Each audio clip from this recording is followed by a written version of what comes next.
I call you, I need you, my heart's on fire. You come to me wild and wild. When Kathy comes to me, gives me everything I need. A trilogy, I'm simply the best, better than all the rest, better than George Lucas and anyone in Hollywood. I shat on Star Wars. I made Leia fly through space. Broke the man baby's hearts. Baby, I would rather Luke be dead. Hello, man babies. We're back. We're back. We're at it. And it's a little homage there to Whitney Houston. R.I.P. Whitney. We're going to miss you. But I hope you're all doing well. And well, we are getting into the Lucas territory once more with the Phantom Menace. So we're going to tear Lucas a new one tonight. But yes, I can't do it on my own though. So I'm going to need to call upon some esteemed guests. But before we do, I've got a script to follow, so I better stick to the script. Viewers, dear viewers, beloved viewers and retrobates in the chat. Today is Wednesday, May the 24th, 2023. I am Ruin, Whitney Houston Johnston, the greatest Hollywood director of modern times. And on this evening's stream/podcast, we are roasting Star Wars Episode 1, The Phantom Menace. Before we begin, you can find us here on YouTube, or if you prefer your entertainment in podcast form, we are also on Spotify. The links, as always, in the description. And if you're feeling generous, go throw some money at our OnlyFans channel. Brown's currently dancing around in his wife fronts, so do support us there. If you've not shut down for the evening, as Brownie always say, lots to get through. And we're only doing part 1 tonight, wherever the hell that gets us. So, without further ado, let's get the guests out. So, first up, set your Jedi power phasers to stunning and brave. He's my #1 fan, and he's got a new avatar for us tonight. It's not Brian Young. Hey, good evening, Ruin. Good evening, chat. How are we all? Oh, very well, Brian, and great to see you rocking the Qui-Gon Jinn there. Quite the look. Quite a change from the slight mullet of Skywalker last week.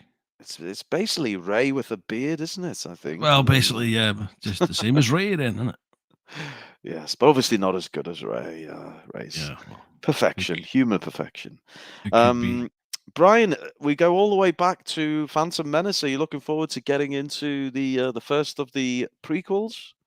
Yes, I'm more of a Revenge of the Sith kind of guy, but just for the memes alone, it's well worth visiting the Phantom Menace. Yes, there's lots to admire and equally lots to roast the shit out of. So I'm sure we'll have some fun with it tonight.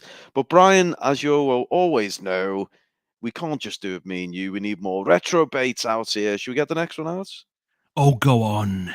Let's do it then. So, from a VPN far, far away, he's the golden reach around droid of choice. He is the protocol on Adderall, and he's probably going to be carrying the show tonight. It's Z3PO. Oh, good evening, Master Ruin. A pleasure to be with you once again. And I think you'll find it's Tina Turner that died, not Whitney Houston. Oh, I was just subverting expectations. Z. Mine were certainly subverted every time you sing, sir.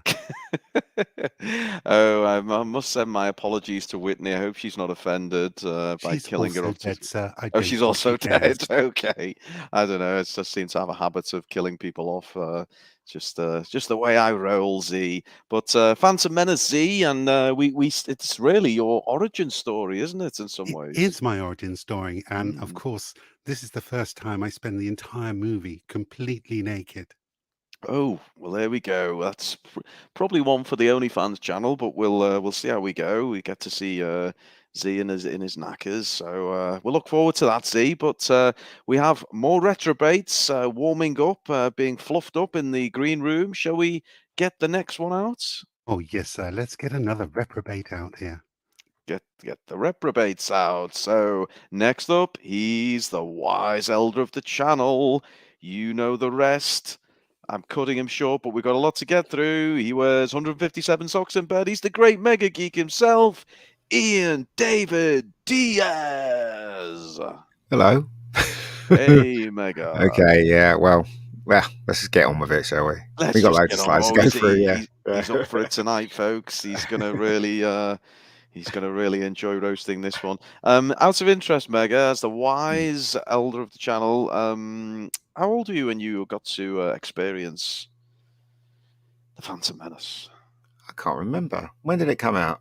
Must have been 1999. 1999. a young man still, but Yeah. Oh God. I was at I'm uni, useless at- so I'm useless at maths, so I don't know. I can't he, remember. Maybe he was 30, alive. I don't know. I was alive. Yeah. He's alive. We'll Yeah. stick with that. Yeah. Okay, don't worry. We won't press you anymore. Just look, Ian, take it easy. Save yourself. I know you've got a big song at the end to sing us Yeah. out. Right. So don't waste yourself early. Let's get the next retrobait out because we've got more for you. We spoil you every week. So next up, watch out, War and Peace. He's the Star Wars novelist, the jester from Leicester. It is the birthday boy, Swapshop. Well, hello everybody. Hello, Membies. Hey. And it's good to be back on the Brown Alliance with everybody.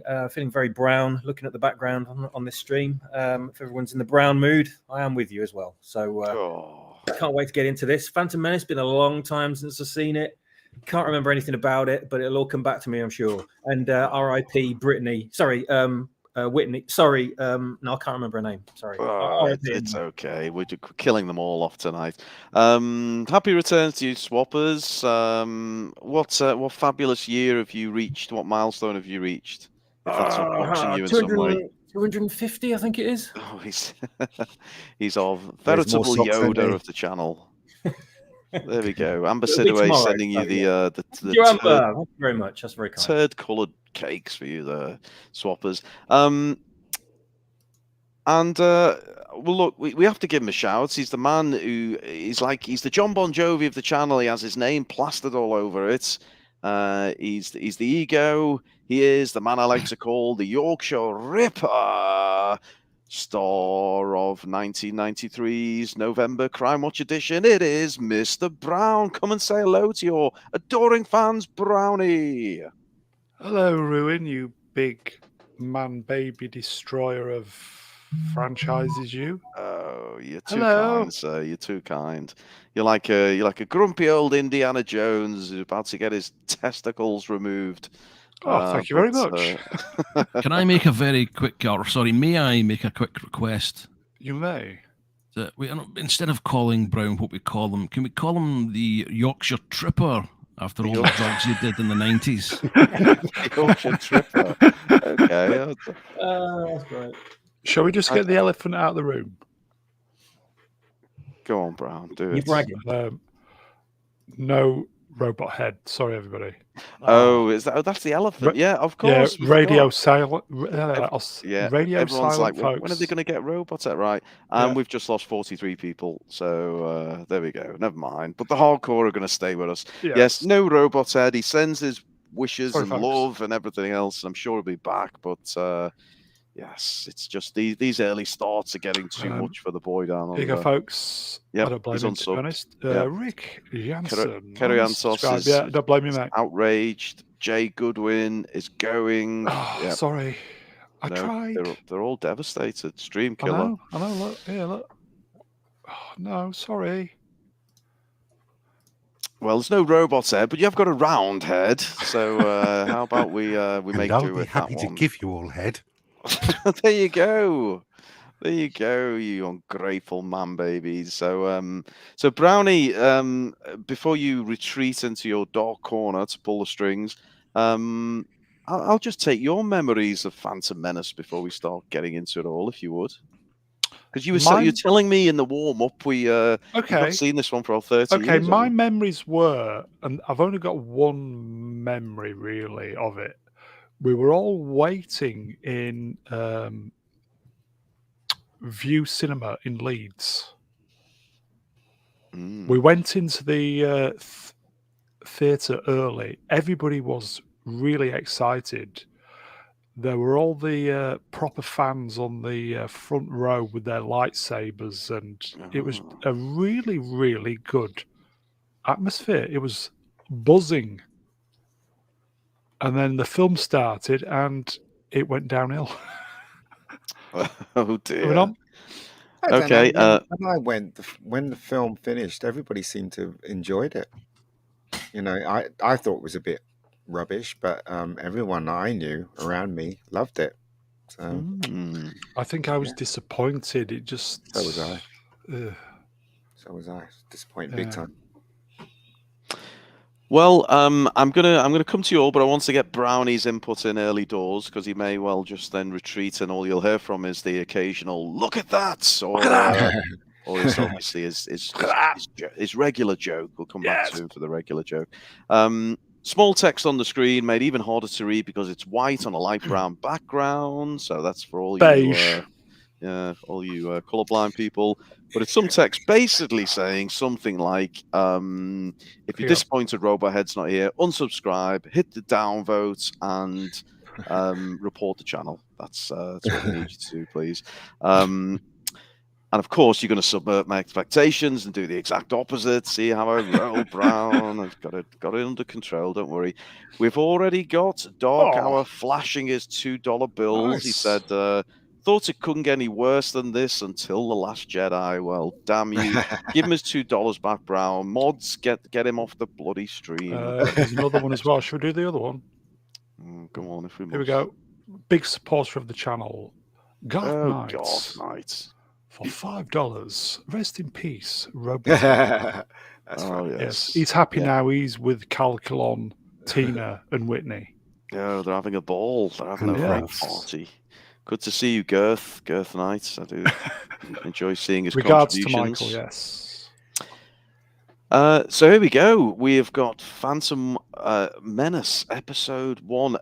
You know, the first thoughts I'd like from everyone is about the title of the movie.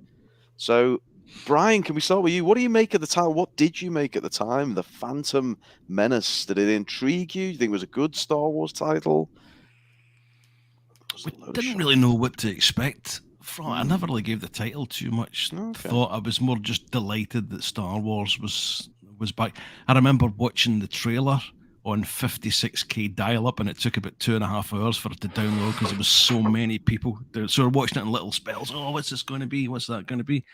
But I think I would have been about 22 when this came out, and I was just, even though I was 22, I was hyped to the max. I couldn't believe they cast Ewan McGregor just fresh from Trainspotting, Scott's lad, and that it was pretty exciting. But the one thing I did was I wasted it completely by reading the full script that came out about 3 days before the film. So I knew everything that was going to happen. I watched this about 4 times in the cinema, trying to convince myself that it was good back in the day. And I think I've watched it countless times on VHS and DVD since.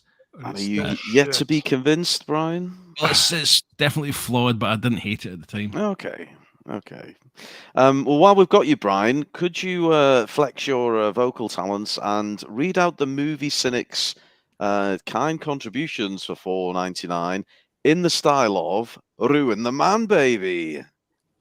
Movie Cynic in the chat says, Phantom Menace, as disappointing as Lizzo is to her personal trainer.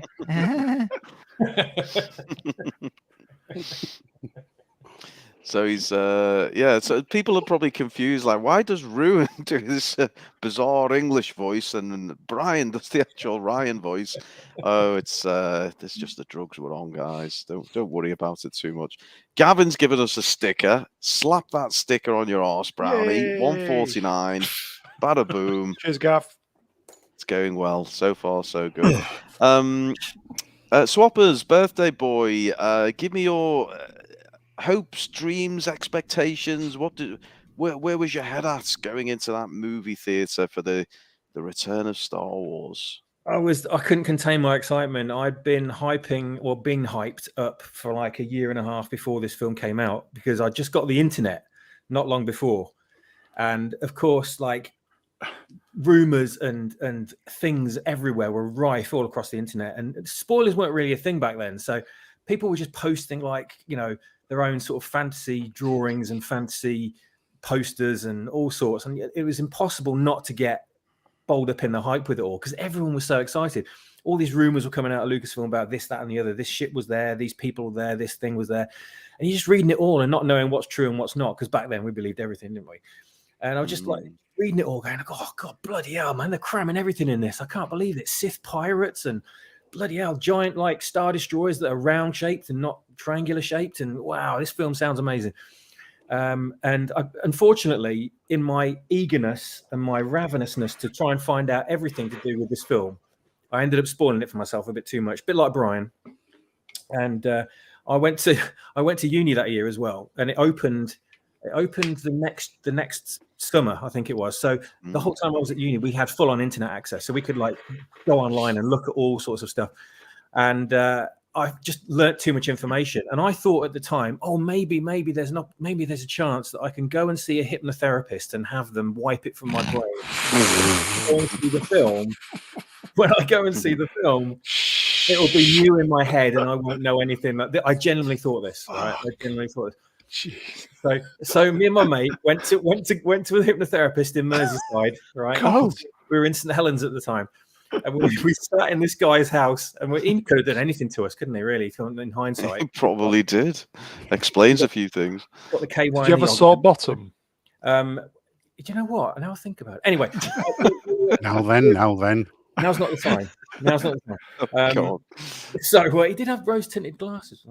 Anyway, Can you tell what it is yet? We basically just sat there and kind of believed that he'd hypnotized us. We wanted so desperately to believe that we were cured of like knowing all the information from this film or not. Right? So we went along with it, handed him over like 20 quid each and went, thanks, mate. And then when I saw the film, it didn't work, did it? No. And we knew everything going into this movie. And we were like, so that pissed us off to begin with, right? But we thought, never mind, we're going to enjoy this anyway, no matter what. Come on, it's Star Wars. So Jesus. So that's probably why we didn't really enjoy it as much as we could have. But yeah, the excitement was still there. We went into the cinema, actually, Odeon in Kettering, Northants, right?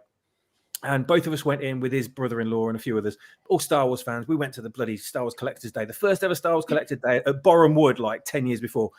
And so we were all together in our excitement. We went into the cinema. There were like guys in there dressed in Jedi outfits with like little lightsabers and all sorts, like proper authentic stuff. We walked in and went, oh my God, this is just great. I can't believe that no one makes this effort for any other film.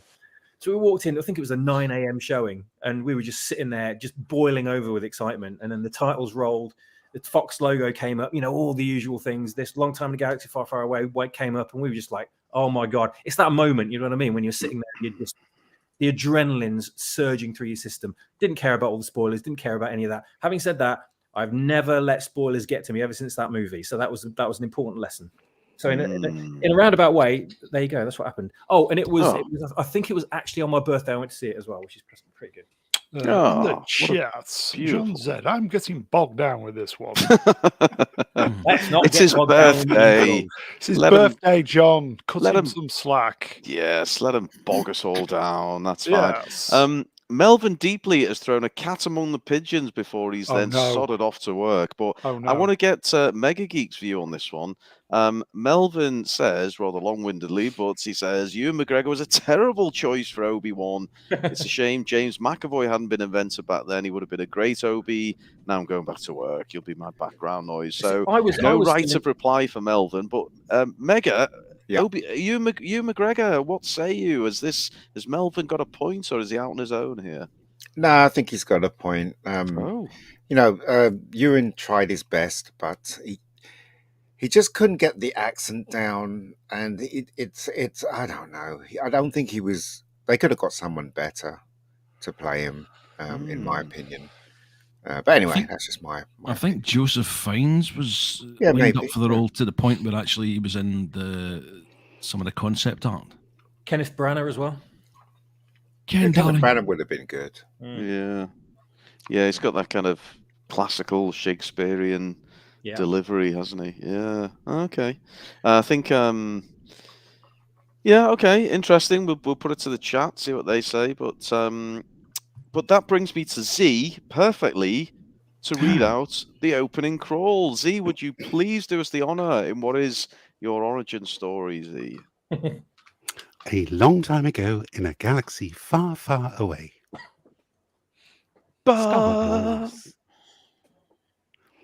Episode 1, The Phantom Menace.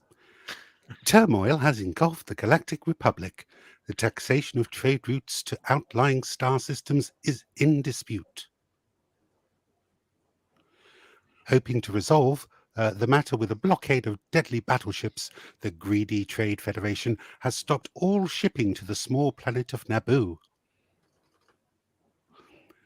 While the Congress of the Republic endlessly debates the alarming chain of events, the Supreme Chancellor has secretly dispatched 2 Jedi Knights, the guardians of peace and justice in the galaxy, to settle the conflict. You got better eyesight than me, mate. Oh, Couldn't yeah, read so any it's of like that. trying to read Brown's text at the Sorry. start. Well done, Z. You just going to put it out there. Worst Star Wars crawl. Worse It was a than bit the bland, dead wasn't it? speak? I don't think so. He was fucking munching. A pack of Monster Muncher on the go next to the mic. Sorry, it's me. Sorry. I thought it was That Brown is biting that down a horse. couple of Mitsubishis. I can also a carrot. Mega Geeks full on going It's the crunchy. grab bag of Monster Munch. Well, look, we're all locked and loaded, and we're off. And we are heading to Naboo, a new planet, isn't it? And what kind of ship have we got on screen here? Swappers wouldn't know. Spaceship. I can't remember what. It's some kind of diplomatic vessel. It's a Corellian ship, but it's like part taken from the Corellian corvette or blockade runner from the original trilogy, I think. We knew you'd be all over it, Swappers. Nice bit of cockpit there.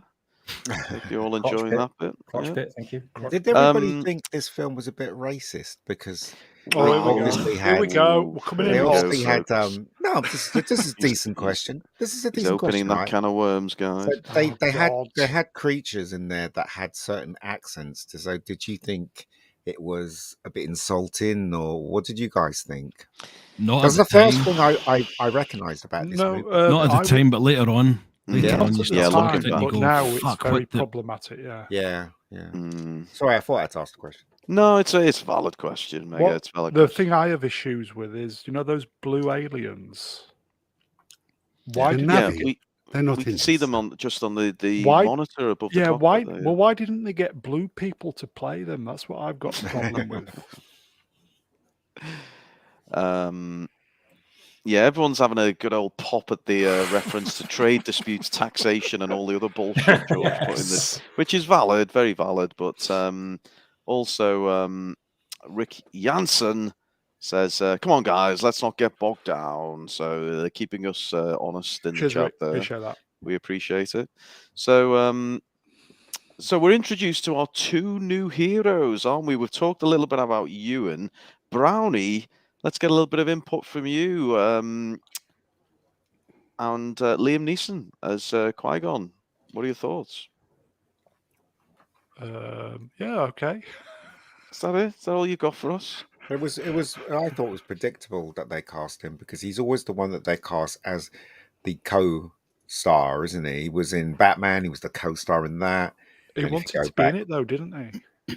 Well, if you go back further, he's always the co-star. Just like he's that guy who always gets killed in films. Sean Bean, yeah, it's just like that. It's predictable that he was cast in this. Well, is that a bad thing? I don't know. I mean, I wasn't happy with the cast of this film at all, with none of them, to tell you the truth. I thought they could have got someone, because it's Star Wars, you thought they'd get someone really big to play these 2 characters, But why didn't... I'm coming in hot, sorry folks. Oh, he's going for it. Why didn't, instead of going backwards, why didn't Lucas do episode, was it 7? Instead of this? Nobody wanted this. And also, I it made don't know about that. Sorry, Sorry, go go ahead. ahead. Go ahead. On. Oh. No, I was just saying that it made the Jedi's look stupid and not in control. Because before, when we heard about the Jedi's with what's his name, Obi-Wan, you go, oh yeah, they're really awesome, aren't they? They know how to do this, and this. And then we watched this film, we realized they were stupid.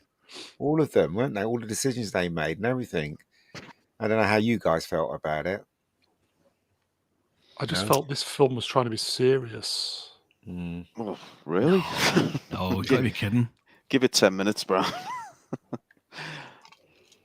Yeah, I mean it does a strange thing of Hassan C20_C21 references it, and a few others have in the chat. It does this strange thing of kind of getting into the politics and the political maneuvers, and as people have mentioned, the trade disputes, which is, really for your average younger viewer, it's not going to excite them terribly. But then on the other hand, viewer. well, maybe. On the other hand, you've then got Jar treading in shit and acting like a clown. So it's, I don't know, is that to offset it? I don't know. I don't know if he quite pulled off what he was hoping to in this one. They did some really strange things in this film. Like, I think they made who's the girl in it again? What's her name? Portman. Natalie Portman's voice. They kind of did something to her voice, make it sound deeper or some nonsense like that. That was weird. Yeah, it's just some really weird choices, should I say? Not necessarily bad, but just weird.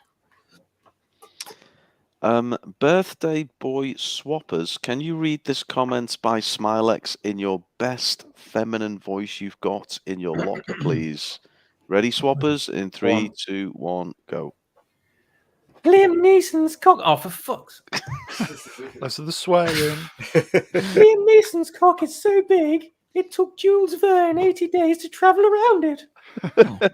Oh, fabulously done, and well done, Smilex. There's always going to be a big cock reference at some point, wasn't there? Let's face it. I'm washing my mouth out now, thanks. And Z, I've unless my eyes had deceived me, I can see a protocol droid. A female protocol droid. TC-14. Yes, indeed. I thought you were all non-binary. I didn't know you have male or female. Hey, we've not even got into the Lizzo jokes yet, Brown. Let's not get bogged down in genders of droids. Or as Jay Goodwin says, let's not get bogged down in big cocks. Big cock. Nightmare. So what's going on here? I think Z, you'd be the man to set this one up for us, if you would, or the. Yes, they're just being told that the Jedi have arrived, which they're not altogether happy about. And who are these strange racial stereotypes? Nemoidians. Yep. Newt Gunray is one of them. And can anyone give us a little bit of background on who they are, what they're doing? I mean, charge of the Trade Federation. There's a whole backstory from the EU about how they conduct their business and what they go in. It's down the old racism, but again, it's a bit slightly dodgy if you read up on it. But anyway, I think they're badly dubbed to represent the Japanese in the English versions of movies. Is there any chance George was actually trying to represent different cultures, but in doing so, maybe ended up being a bit racist? Yeah, he was trying to be inclusive.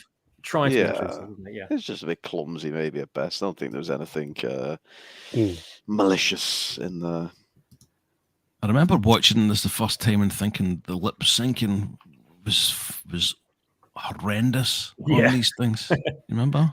Well, one of the biggest influences on this film is Kurosawa's Hidden Fortress. So I think they are supposed to be parodies of dubbed Japanese people. Wow. Really? That's very deep, isn't it? I wasn't saying that just to be racist. If I was going to be racist, I'd make a horrible joke about Wookiees and Ewoks, but I'm not going to. You only said that to partially be racist. Then. Partially racist. It's Jawas I can't stand. Do you reckon Disney will change the sound, redub them all? No. I wouldn't put it past them. Moving on. I wouldn't put it past The only way they'll change him is by putting references to Rey through them, I think. Yeah. Smilex in the chat says Lando would love a bit of that female droid. He probably would, actually. It's a shout. How big is the mouth hole? I can't quite see. Oh, let's go back and check it. Oh, no, he's got good girth. Lando's never going to make that work. And here we are. We've got our two heroes once more. I mean, maybe someone knows exactly, but what ages are these supposed to be? Obi-Wan's 25. Mm. Qui-Gon's age, I'm not sure what it is canonically, Z, but I think they maybe changed it depending on who they were going to have playing the part. You remember, Z? I don't know how old he's supposed to be. Let me go and find out. 50 rings a bell, but I think they'd originally planned he was going to be a lot older.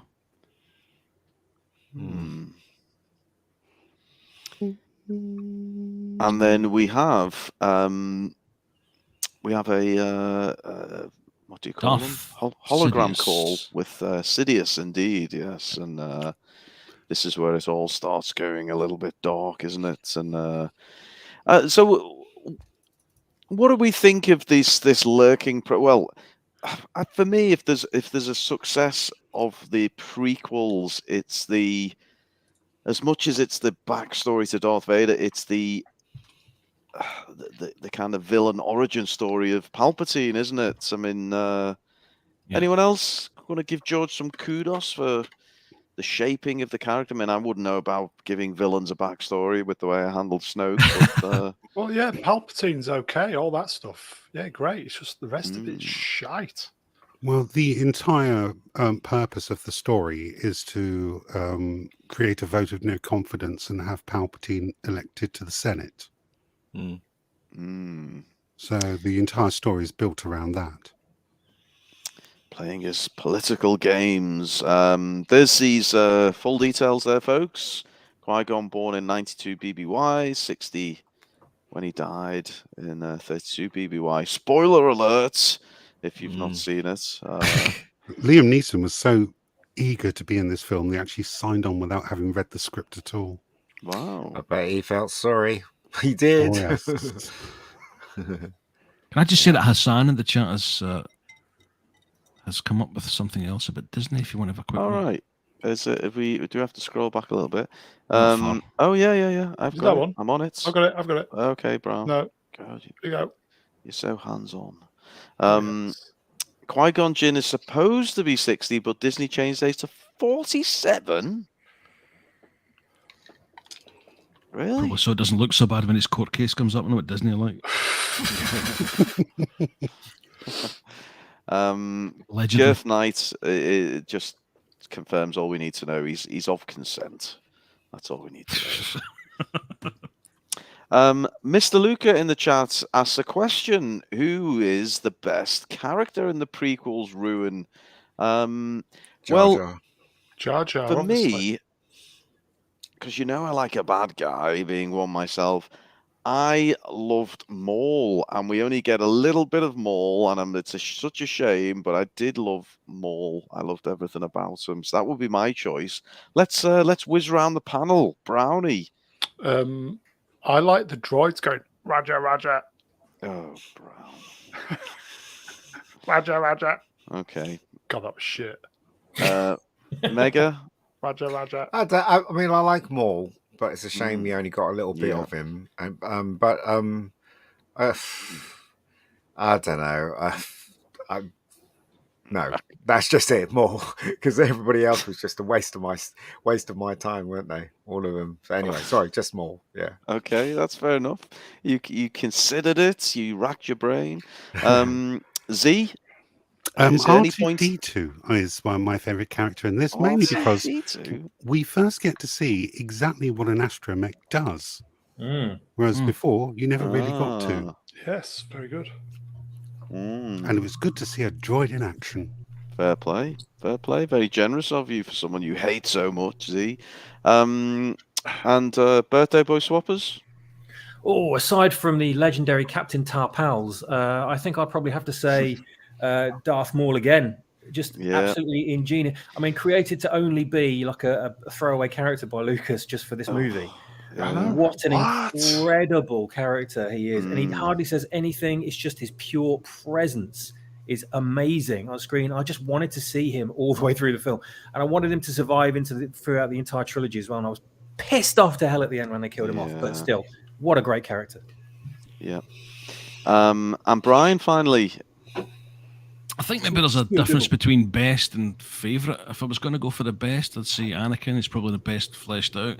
My favourite is a kind of toss-up between General Grievous and Dooku. I love Grievous being a kind of old-style baddie, where he doesn't fight unless he's cornered. He runs and hides if he can and get away with it. I just loved Christopher Lee as Dooku. I wish they'd get into a bit more detail about his story. It was more fleshed out in the EU. But I have to agree.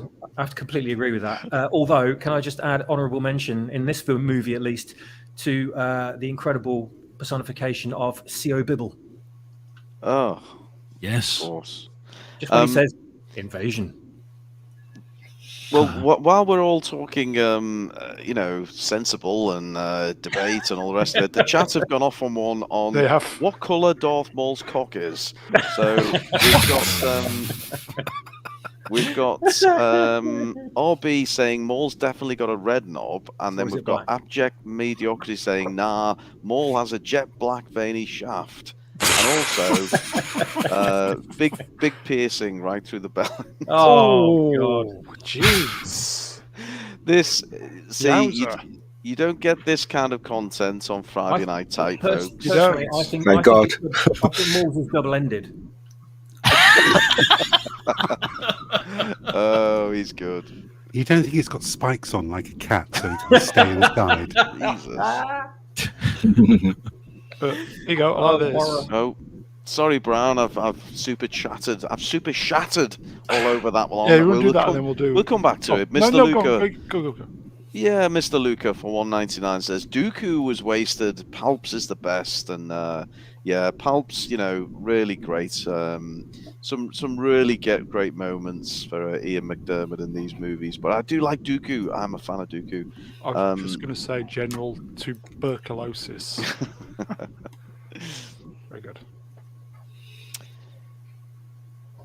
So, who are these rather Disney-looking characters? These are the pilots of the spacecraft. On the left is an actor called Silas Carson, who also plays Ki-Adi-Mundi. On the right, we have Bronna Gallagher from The Commitments. You may remember her from that and Pulp Fiction. Captain, look! Why not just say shields up, pal? Too late. You see, this is a great example of Lucas and diversity right here. Disney trying to cotton onto the idea decades later and failing miserably. Who's that girl on the right? She looks familiar. Commitments. That's it. Yeah. Gotcha. A very fashionable, short, progressive hairstyle. Yeah. She just needs it shaved in at the side swappers and dyed pink. Very gender neutral, yes. Well, no, she's dead. Oh. Explosion. I'm waiting for Brown to say look at that, but maybe no, he's not having it, folks. Look at that. Birthday Boy Swappers, could you do Princess Fiona's contributions to this evening's chat, please? Oh, Princess Fiona in the chat says Liam Neeson's cock is so big it almost Jesus. reached the outsides of Lizzo's jaw. For God's sake! Oh, it's brutal! It's brutal in the chat tonight. I don't know what they've been on. I don't know what they're drinking, but they're having a good time, and that's the main thing. The chat are going to get this demonetized, not the guests. So it's kicking off, and the lightsabers are out, folks. And what do we think of it? Qui-Gon with the green. I love the green lightsaber. I love the green. It's one of the best ones. Literally my favourite lightsaber, and it's the only one you can't buy on the FX range. I remember the extendable toy one that came out at the time. It was very exciting. Yeah. Interestingly, on the lightsabers, though, Ewan McGregor once said that before they started filming, Lucasfilm employees brought a long wooden box, and when they opened it, they had like 20 different lightsaber hilts. And he chose it, didn't he? They had to choose their weapon for the movie, and they only got 10 minutes to pick which one they were going to carry. Oh. Wow. Lucas wanted them to have a connection to their lightsaber, so they had to go with their instinctual one that they would use. Shouldn't you have concentrated on the script first? Exactly. Well, what about the performance? There Or you is it go. just me? Or is There's it- Two miserable bees, the two of you. Fuck's sake. Brian's keep getting it real, all Brian. upset. This is Keep shite. it real. Honest, I've seen it once. All I've seen it the once. Shite. Well, I There's just something prefer in to. fan lore. Wars. Can I just say there's something in It's fan Star lore about this Wars. movie about Qui-Gon's lightsaber, and the crystal in it is supposed to be the one that Luke has in his in Return of the Jedi. Oh, Ooh. really? Ooh, top trivia. That's top But you know trivia. what, right? George Lucas should never have been allowed to direct this film. Seriously, I lay the He- blame on him. He wrote it, Mm. Wrote the theme tune. He sang the theme tune. directed it, sang the theme tune. Wore the t-shirt. Yeah. So, Brownie, we've got your favourite droids up here. Is this Qui-Gon and Roger, Obi-Wan Roger. enjoying a steam room session? Yeah, together? they're in the sauna, aren't they? And you can just about see the They're just lightsabers coming out the through gym. the mist. Yes. Roger, Roger. Yeah, so they tried to gas them, didn't they? But they got onto it pretty quickly. And then I don't know about anyone else. I don't like these droids. They just feel like It's almost skittles like to be shot down. Or chopped up. George said to the computer person, "Computer aided design me some robots," and this is the first thing that they came up with, and it's just shite. Roger, Roger. Is there any defending that any of my retrobates, either on the stream or in the chat, defend these? I mean, Jaden Smith Eyes is he does like the line Roger, as Roger. you do, Brown. But I'm going to have a little stab. I like well, them. go on, Brian. Yeah, I like these robots. I like the design. I think it was taken from the original Stormtrooper's costume. That was influenced and just streamlined down. The one criticism I've got is they're kind of cannon fodder. There's not really any. Yeah. They're even worse than the Stormtroopers. At least the Stormtroopers, at least in the first film, were a threat. But these, Were not they? really. But the visual effects was groundbreaking, though. You know, Were they? throughout this film, they were. And plus, remember, they were shooting on digital. It was one of the very first movies that was shot digitally. So, you know, George Lucas was more concerned about the technical aspect of the film rather than the content itself. So that explains Well, I think that's quite where a it lot, went wrong, really. then, isn't it? Yeah, it explains quite a lot. Well, But he this got is the technical the, aspects right, though. You know. Did This he? was the first movie Yeah. to be entirely shot on digital cameras. Yes, I think that's they what I'm saying. only used the Sony HDW F900 cameras, which were state of the art at the Yep. time. Yep. So he did break ground with this film, big time, and there was a lot of special effects books on this, you know, explaining how they did this and how they did that. So, I mean, the robots are just an example of what they did at that time with the special effects, you know. So, anyway, Jim D begs to differ, but we're always up for the debate. I'm with Jim D here. I think Jim's right. Oh. Sure, it was a second drink, film. everybody. Oh, was it? Oh, you're probably My right. bad. Trivia. Drink, naughty. everybody. Drink. Have a large one, everyone. Meggie Double. needs drop the douche. Yeah, but even if it was shot in 35, the visual effects was all digital, and you know, it's pretty groundbreaking. Let's face it. No, Starship Troopers did it better 2 years previously. Oh, maybe. You love Starship Troopers, Starship don't you, Brown? Troopers, I watched it a couple of months ago. It still holds up. Fantastic. Other than the CRT monitors, everything about Starship Troopers is fantastic. I still think that George Lucas got a hell of a lot of stuff right in this film, but what he didn't get right was he didn't have central characters with a good core chemistry and a good, finely honed script. Yeah. They chose to go with the Jedi as the leading characters who were all just stoic, standing around and not saying much and not having a great deal of character about them, and I think that was a bad mistake. These droids are, what does that say? Defendable from a certain point of view. Okay, he's quoting someone. Cheers, Garth. Yes, $5. Cheers, my friend. Sure. I'm Drink, neither here or there personally with this stuff. But I mean, I got to admit, when I came out to cinema, I didn't like this film at all. I thought it was all right, just didn't like it. Thought it was the wrong way to go. But you know, I think you might be right. Yeah, I mean, personally, these droids, I thought with the design, the production design, beautiful, no problem there whatsoever. They could have just been a lot more intimidating. They should have been more like Terminators because they were too easily killed off. But they looked like they were for the kids because they didn't even have their faces, if you can call them that. They just look really placid and, as someone said, cannon fodder, really. You know. Well, it's a little bit of target practice, isn't it, for our two heroes to chop through, and there's Ewan doing his best there. But you never really feel like they're in danger with these guys, do you? I mean, it's part of the problem, I think.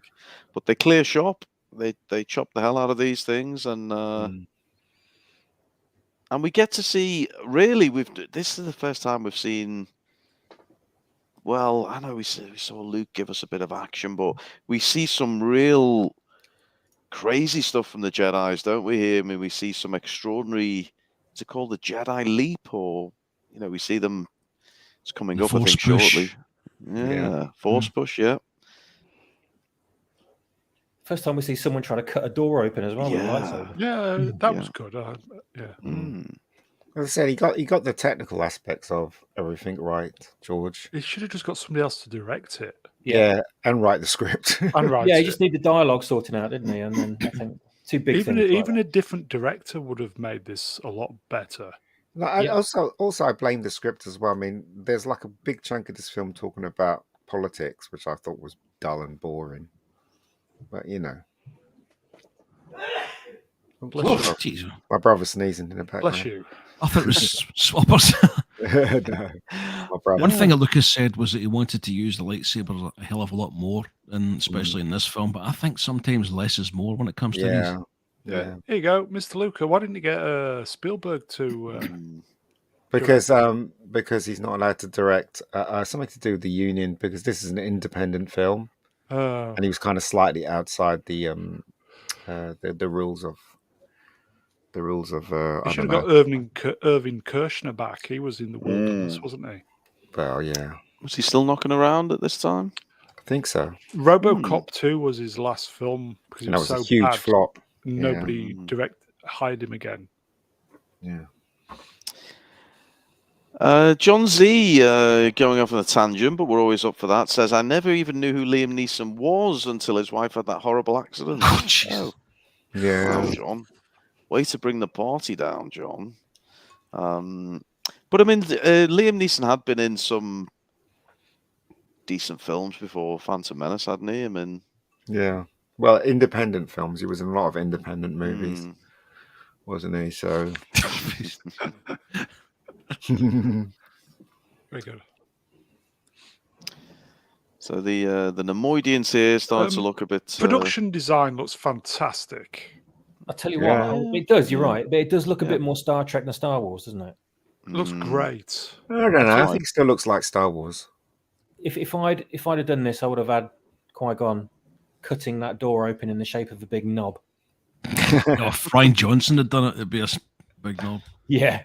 If Ryan Johnson did it, they'd be dead. Hand in the shape of a middle finger. Now we have a new type of droid, and these are all right. Z, can we get your droid expertise on this? Tell us about these fantastic things. The Droidekas with their built-in shield deflectors, quite impervious to blaster fire, so you can't reflect their shots back to them and kill them. You're going to have to do something special, like force run away.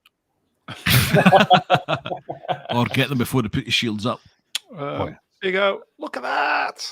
Yeah, having that, Brown. Yeah, I'm warming up. Look at that. Yeah, look at that. I kind of love the way that they rolled along the corridor and then just burst into action. Oh yes. I mean, I've seen this film many times. Maybe not for a little while, but just going through the slides, is it me or does it seem a lot more fast-paced than when you're watching it real time? And obviously we're not capturing every damn scene, but I didn't realize it was such a action-packed opening. It does shift along, doesn't it? Yeah, opens pretty fast. Get-go. In the chat, here you go, folks. For no reason, Franco Walker, drink, everybody. Drink. Cheers. Someone in the loo. Yeah, I kind of like the coordinated, back to back. Is it me or is Ewan's hair changing as he goes through the corridor? This is one of the reshoots. Reshoot. Yeah, which is they do the same in Attack of the Clones, except it's his beard. His beard looks like Richard Stilgoe's. It's horrendous. Sloppy. Do you want to explain to the Americans watching who Richard Stilgoe is, Brian? There you go. Look at that wig. This seems really weird because when they do the Force Run thing, they then materialize at the other end of the corridor. Yeah, it's a bit odd, isn't it? It is. They never use that power again, do they? Ever. This is a bus. They're trying to catch or something. Oh, look at that. Yeah, look at that. There we go. He's really force feeding us with his catchphrase, folks, isn't he? But, look at that. The T-shirt's coming. The look at that T-shirt. If I may, while I remember, thank you to Not Brygon Gin for producing the slides, my friend. Thank you. Yes. Look at them. That's beautiful. Look at that. So unlike Star Trek starships, they can fire with the shields up. Seems that way, doesn't it? Amber, and hello to Amber Sidaway, a Wimberway, Amber Sidaway. But Amber does, we're admiring all the visuals, but Amber, a little nod to the audio effects here. Great sound. I mean, obviously, the original Lucasfilms were just groundbreaking for the audio effects. But what do we make of, some of the audio effects used in this? Technically, the film holds up very, very well, but it's just I can't say this enough. It's the script and awful directing. That's what destroys this film. I mean, you get the impression that they only put this in because George thought, well, we need some action in the beginning of the film, so you put it in. Do you know what I mean? It doesn't feel organic. It doesn't feel. It just feels like it's just stuck in there. Anyway, it just feels like a computer game, and a bad one at that. Well, the CGI, I think, still holds up quite well. It does, yeah. I mean, it doesn't have the same uncanny valley feel as episodes 2 and 3. There's some scenes in that look quite janky, whereas in this, they're a lot more refined and subtle. And I think even in modern cinema, they could really take a lot from taking their time on the models and just the lighting and the shadows to give them a more realistic effect. I quite like them. I like the name as Droidekas as well. It's pretty cool, isn't it? Pretty rock and roll. Droidekas. Someone, I think it was Jim D, someone in the chat saying this is a 3-week stream for sure. And you could be right, Jim. We're not. We're just going this part 1. We're not committing to anything else beyond that.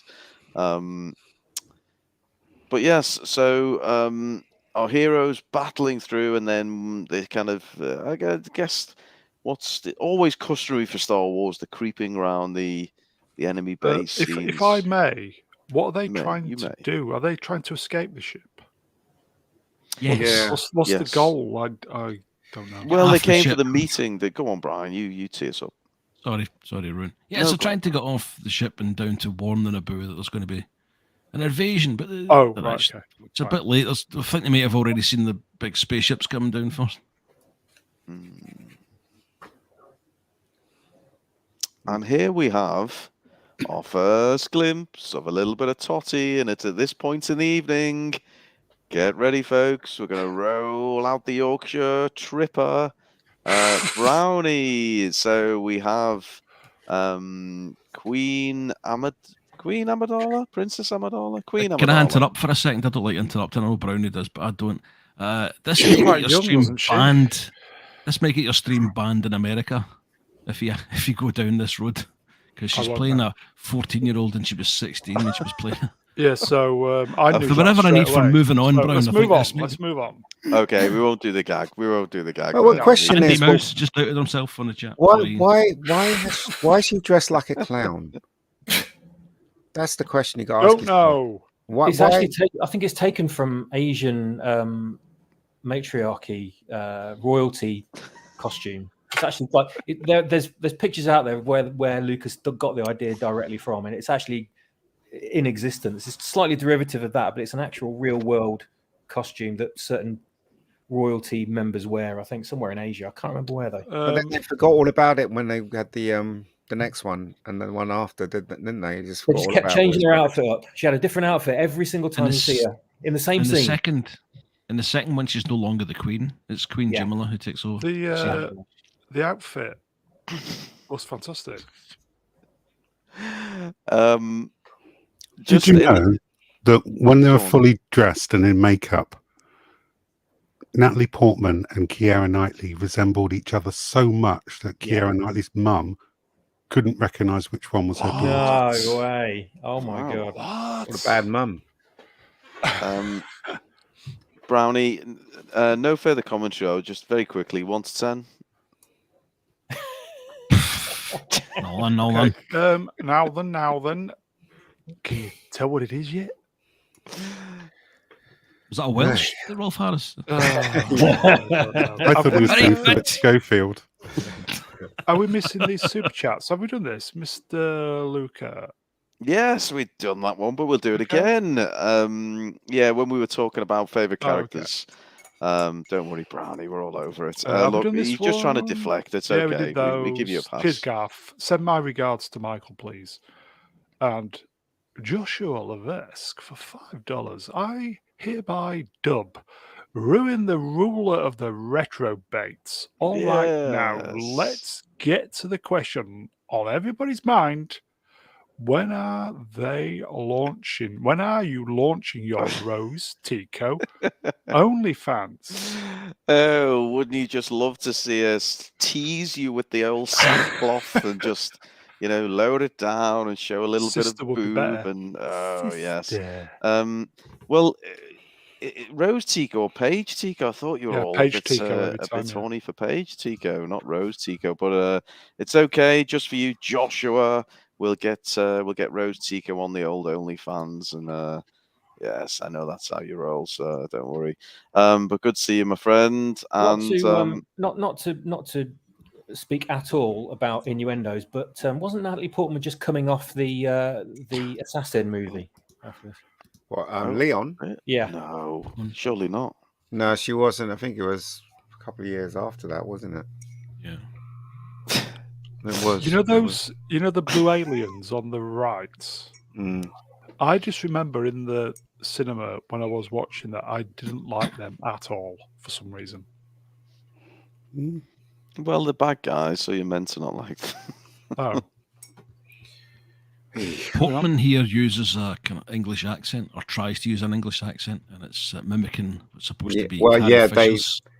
But Carrie Fisher's wasn't really deliberate, was it? It was something she kind of picked up when she was studying and decided to use that. So her accent dips in and out. So they tried to bring it back into more canon, but having them speak it with more of an RP accent when they were doing stuff that was more official. Yeah. Not Brian. Can I call upon you to read out Smilex's comments in your best Rolf Harris impression, please? Smilex's in the chat. I'm cancelling my Dreamy Team magazines tomorrow. I promise you, mate. I'm just writing the check to YouTube, everybody. Just writing the check. Oh, that's great. The Smilex Brian 1-2 combo. There you go, folks. I think that might have turned into Ronnie Corbett halfway through there. I'm very sorry. I think you did. As well. This is not the one about the Fourier sentence. Oh, wow. My producer. Brownie, let's get your thoughts on the visuals here. You seem looks rather a bit like deflated. Just looks too computery. It looks like a matte painting. Looks like a bad matte painting. Yeah, it's just a very, very bad computer. I don't know if it was done by computer. I think it was a matte painting. Was it? I don't know. Part of it was models. It's actually salt that's running down in the background. But I don't know. You're talking 1997. This was filmed. 1999. It came out. I mean, the graphics are pretty damn good for then. Here's a young Palps. I mean, I say a Amidala. young Palps, but how old is he? Would he be here then?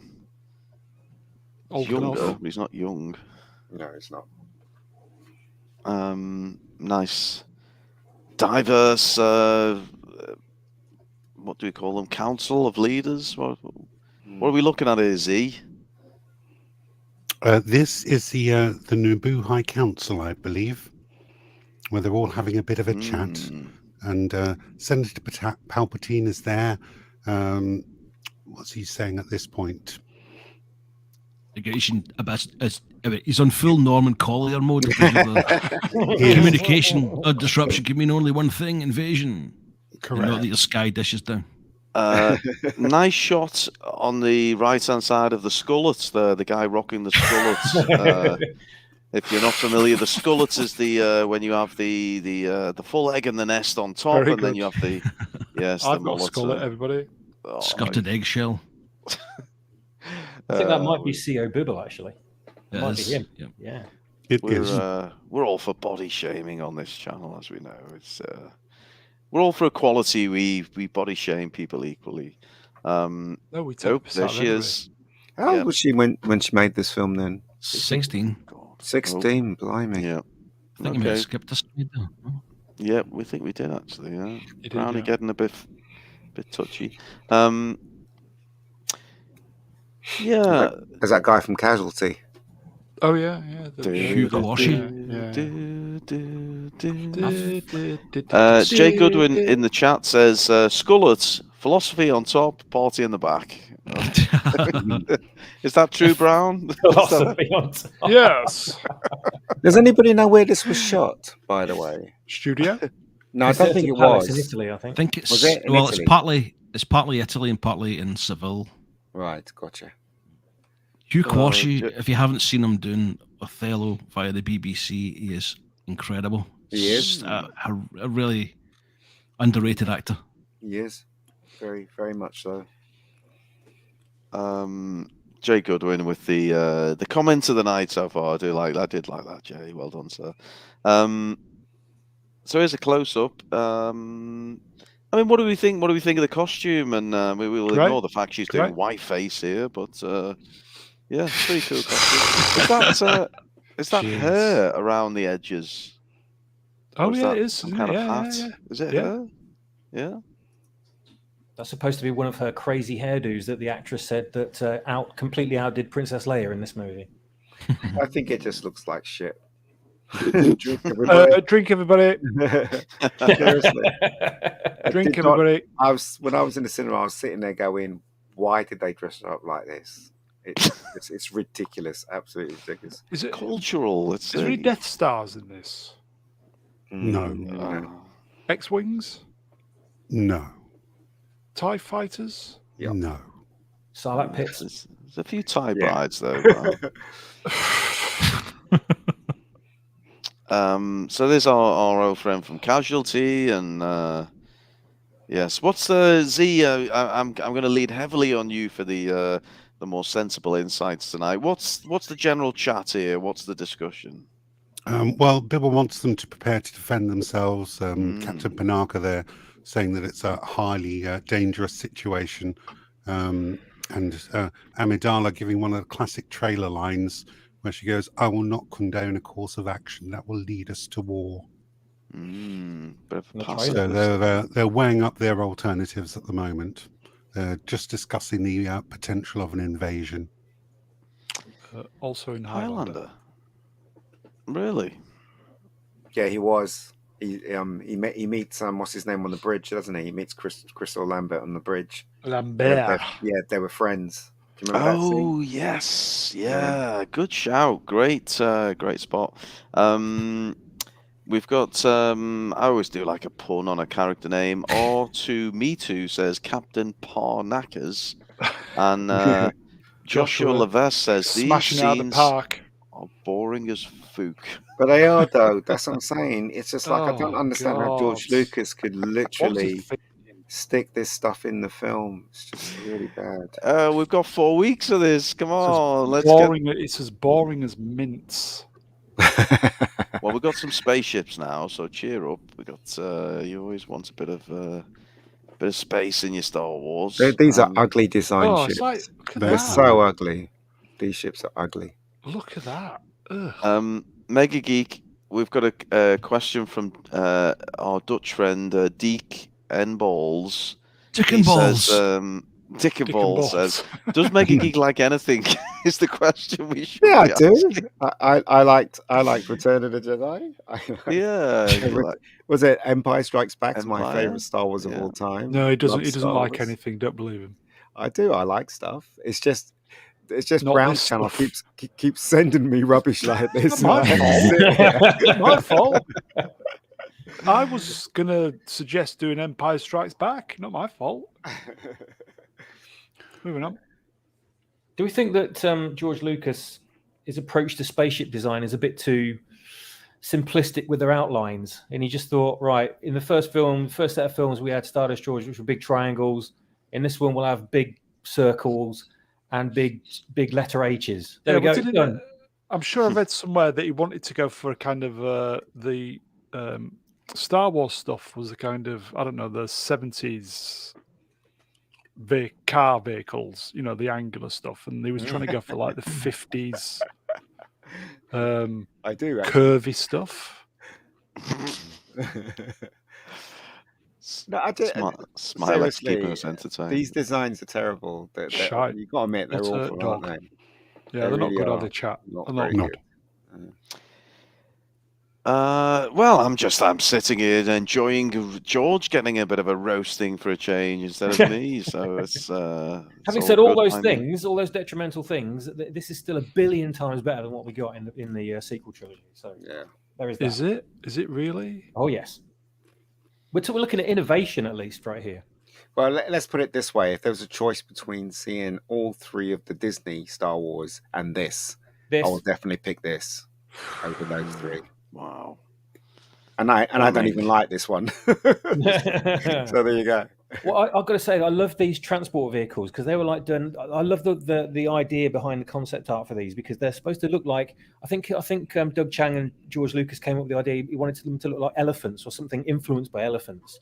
And in the trailer, when you see them coming through the trees, they do kind of look a bit kind of organic, like creatures, you know, when they're knocking all the trees down. And that's one of the bits of the trailer that I really loved. So I do like these things. Was he smoking a bit too much at that point? Well, he's George Lucas. He's Harrison Ford's dealer, isn't he? So probably. Oh man!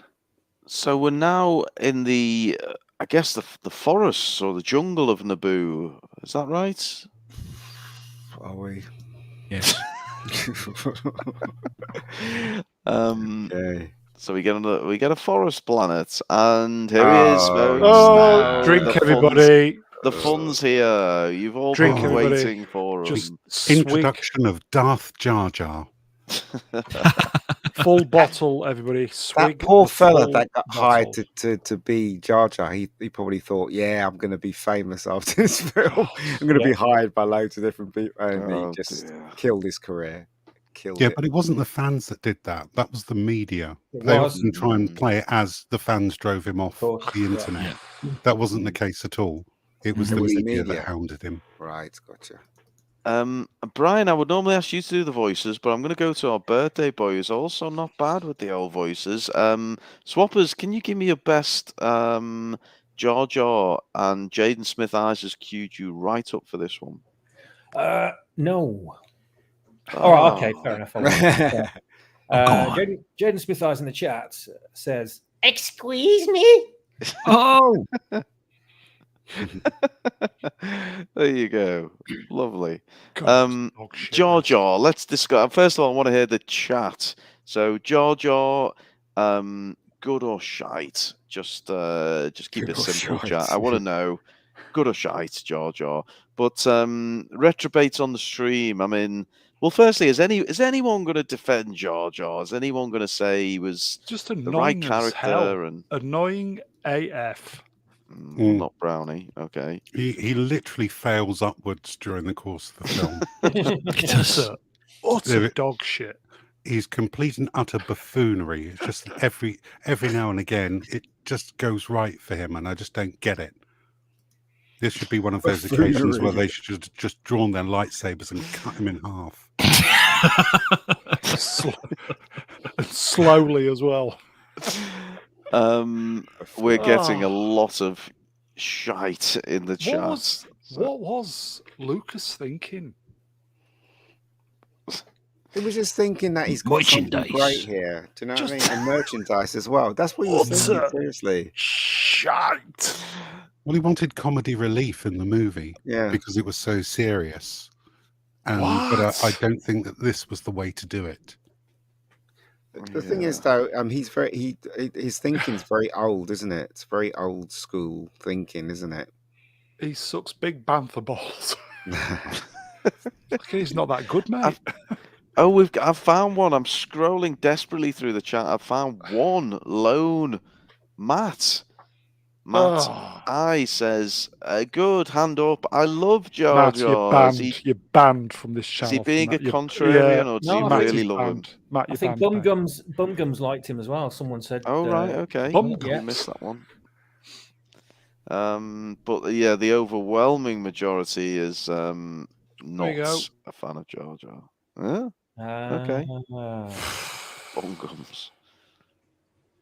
Okay, fair play.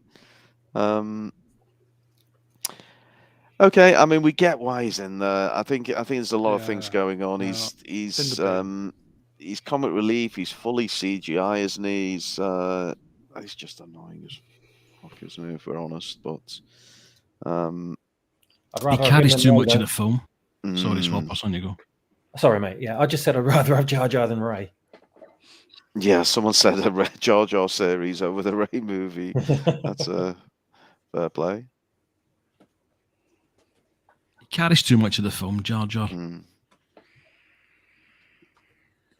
Yeah, I mean, this scene here, I know, again, Lucas always trying to push the envelope when it comes to effects, but in the still, it doesn't look so bad, but in the movie, it never felt right, with this close interaction with the CGI characters.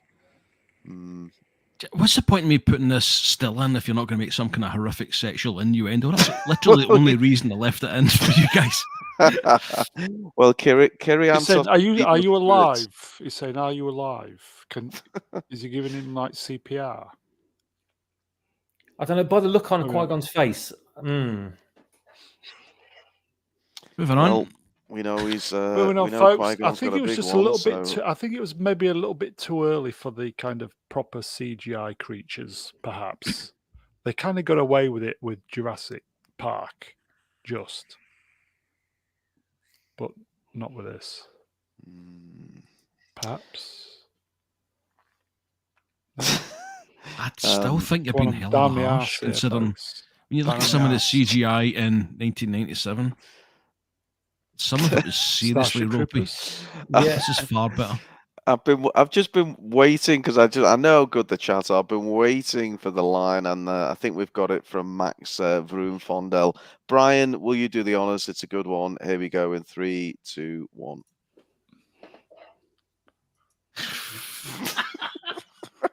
I can't. Swappers, you're the man for this. Oh my god. Oh, Max Vroom Fondel in the chat.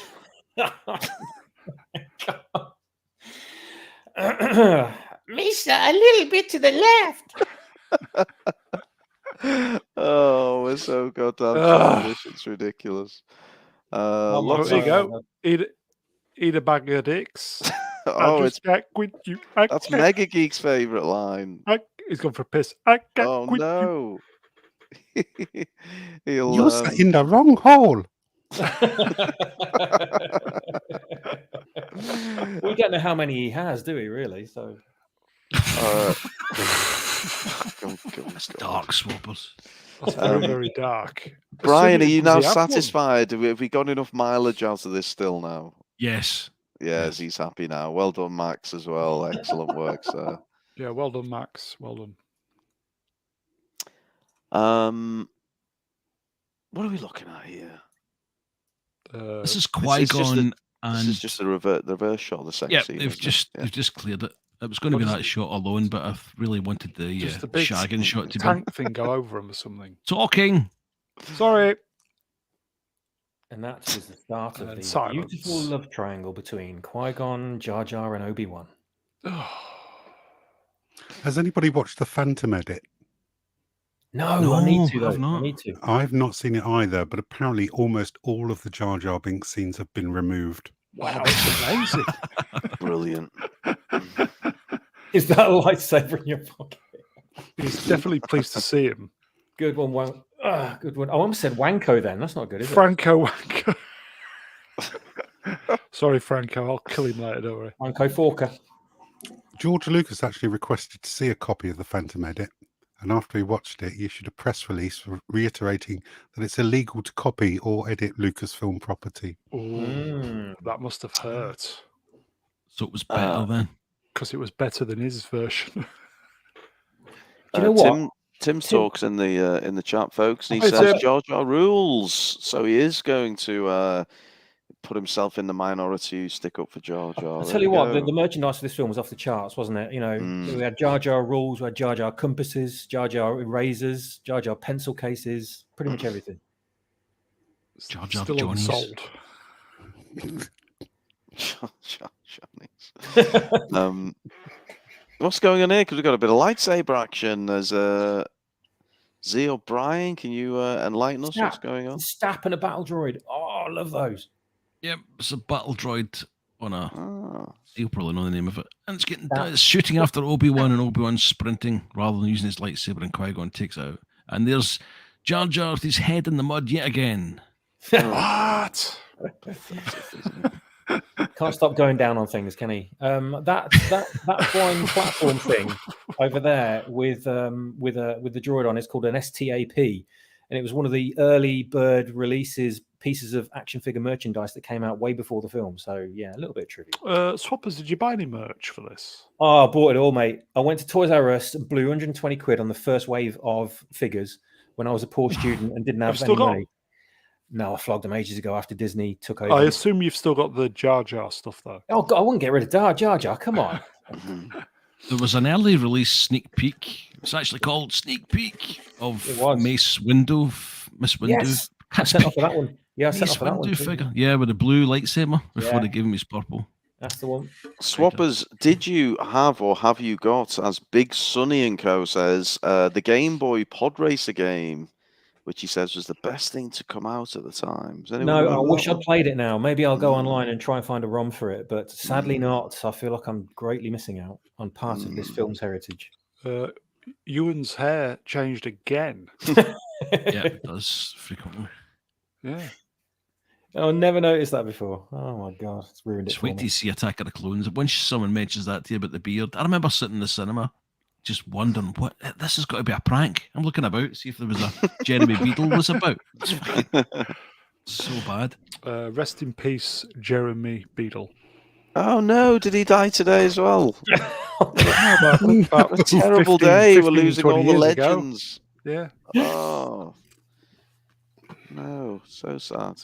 Okay. We lost both of the dynamic duo of Jeremy Beadle and Tina Turner now. He had a hand like Palpatine at the end of Rise of Skywalker, didn't he? It was all withered and curled. Jeremy Beadle has a small penis, but on the other hand, it's quite big. Jeremy Beadle was a bona fide TV legend. Yeah.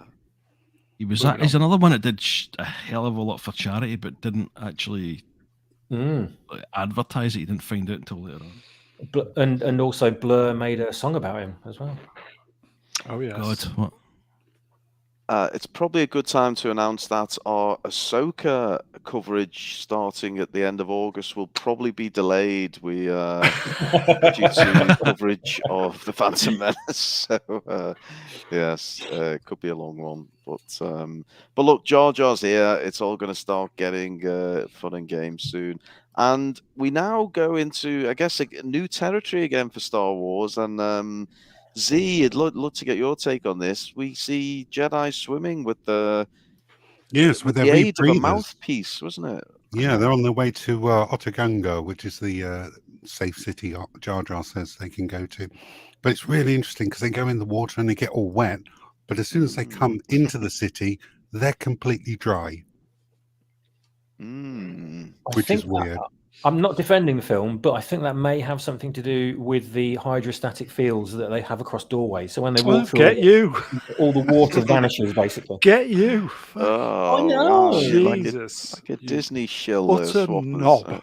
We'll give him a That's pass. It's his birthday. Give him a Well, pass. you know, Okay, fair enough. he does know a lot about Star Wars. Let's face it. He does. Should we just quickly say? Yeah. First shout, Brown. Bishop Moore in the chat. Rest in peace, Ray Stevenson. Yes. Yeah. Nice He died. Was it yesterday? Yeah. Or the day before? I can't remember. Is he in is it Ahsoka? He is in Ahsoka. Yeah. He's also in RRR, wasn't he? That film. Was that a pirate film? Yeah. It's a Bollywood movie. Oh, look at that! That last slide just reminds me of Train Spotting, where he's trying to retrieve the opium supply. Yeah. down. Oh, yeah. Do you think that's where he went? Oh my God, you could edit this film from this point into Train Spotting, couldn't you? Surely someone's done that. Someone has to have done Underworld. that. Yeah, surely. I don't know about you guys, but I felt this was so out of Drink place in a everybody. Star Wars movie. Yeah. What? Like, what is this? Yeah. But this is Lucas trying to show us things we've never seen before. Isn't it? Yeah. Yeah. Trying a little hard, maybe. But Do you not think this looks spectacular? I did. I still It think looks- it holds it up. does. It's Yeah. beautiful. To me, it's absolutely stunning. Yeah, I mean, admittedly, yes, it's all CG, but the production design on it, you can't fault that. Really, it's great. Oh my God! Look. Oh, For fuck's sake! Oh, time profit. Permission to jump off the stream. Somebody watch Train Spotting. Somebody time out Time Profit, please. Bloody hell! Come on, mate. Time him out, please. Somebody just time him out. He needs to in go off the and bin. self-flagellate for half an hour now. I didn't like it Train now. Spotting anyway. So No? But A little bit of conflict in the chat, whether I don't think they're totally in agreement with you guys, you retrobates on the stream. Not everyone's loving the underwater city. Franco, Just Princess not- Fiona, and also Franco says, oh, it's just moved on. Franco says it looks good, but it's pointless. Yeah, I'll agree with that Yeah. totally. Just what? It is a bit sort of style over substance, but George, it kind of looks its movie, isn't it? fantastic. The software is fantastic, mate. Well done. I like the production design. You've got the rendering spot on, mate. Don't know why it's in the film. we already had fish people. Mm.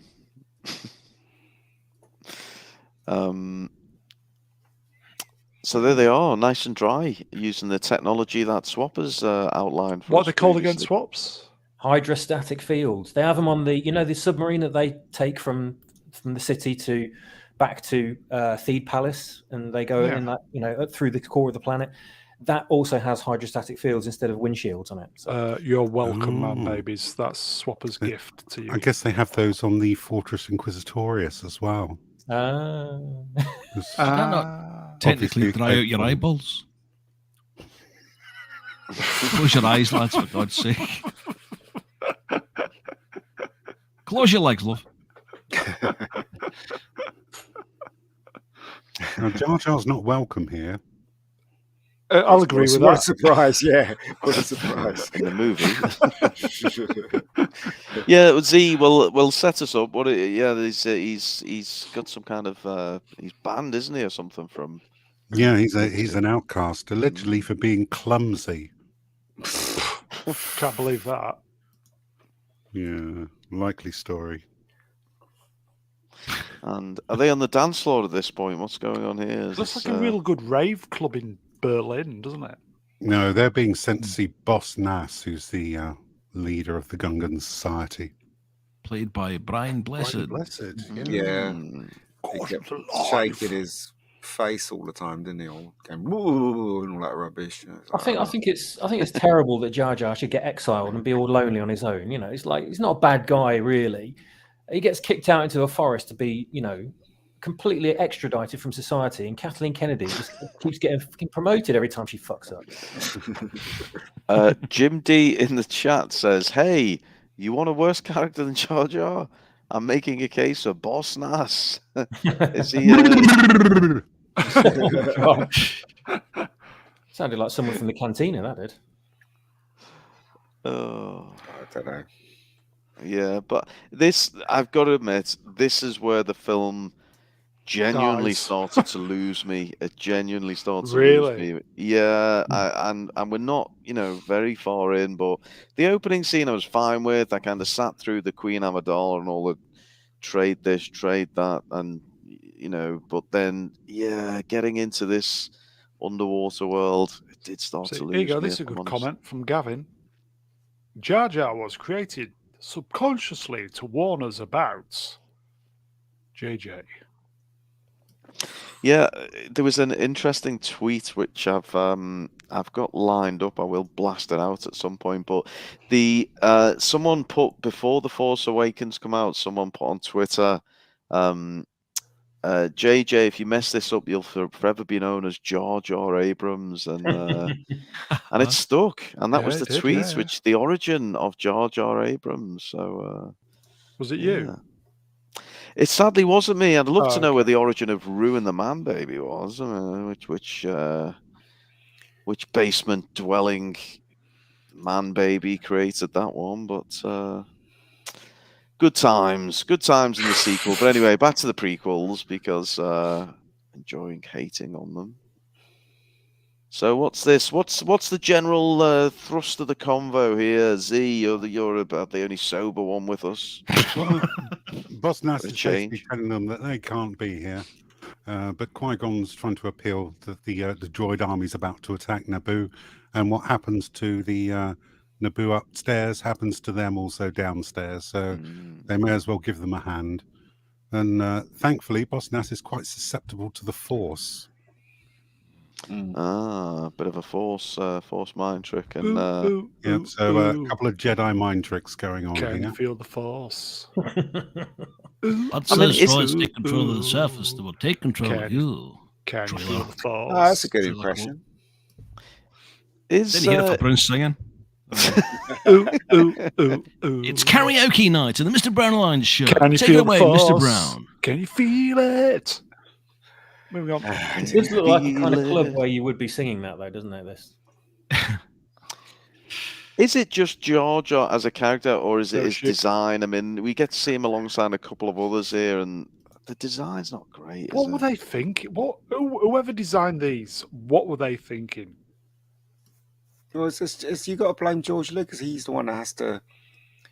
He passed all this, didn't he? So I don't know. Look at the guns in Jar Jar. Yeah, he has got a couple of decent sets of biceps. Brian, while we've got you, could you do Dick and Ball's message, please? Dick and Balls in the chat says, Boss Nass motorboats Jedi ass. What a great T-shirt slogan that is. That's his campaign slogan for re-election. Do we think, and Jay Goodwin kind of prompts this thought from me, do we think because of the originals, it got to the point where nobody was had the balls to say to George, there was nobody there to say, this. George, especially the producer. Who's the man. producer again? Rick McCallum. Rick McCallum. He seems to be licking his ass every second. Was he called Lick McCallum? He probably was called that. lick your I'm here all what, week. I'm here all week. Lick my cavity. Lick your Callum. Lick my cavity. Lick my. Oh, McCracken. Ben Doon. Brownie, seeing as I was robbed of the his hair's changed again. Brownie, I was horribly robbed of the 1 to 10 score joke earlier on. We might get another opportunity, you never know. But just to make up for it, if you had to, Qui-Gon or Obi-Wan? Give Obi. If you had to, you can't do both. Only one. Left. Take your probably. time. Left. Or their left or all left? Their left. My left. Anything with long hair, Brown? Is that what you're saying? Probably go for the more mature kind of He wants- experience. He wants Yeah, I the think full I'd go for 14 inches, experience. folks. Yeah, I think I'd go for experience on this occasion. I can't keep up with the hairstyles, if anything. Moving on. I think I'd also go for Qui-Gon Jinn because he has a particular set of skills. Skill set, yes. He's got a skill set, yes. Mega Geek, we never get you to read out You can't read out messages because you Can't always read, want yeah. to sing them. But if you Nah. can refrain from singing, but just read this one out from Jay Gordon. Here we go. Lick my what? No, I think I'll not say that. He's passing on that. Sorry, Jay. Brownie will refund you for that one. Don't worry. That'd make a great band name. Lick my colon. not a thing I would say. But again, these special effects are pretty amazing. But the whole Are they? concept of this sucks. Really does. Yeah, you got to admit the fellow. He's you know. The what? Drink, Who says everybody. he can't sing? Just take a drink, everybody. You know, the way they did it and everything, it's really well done. But as I said, It's bollocks.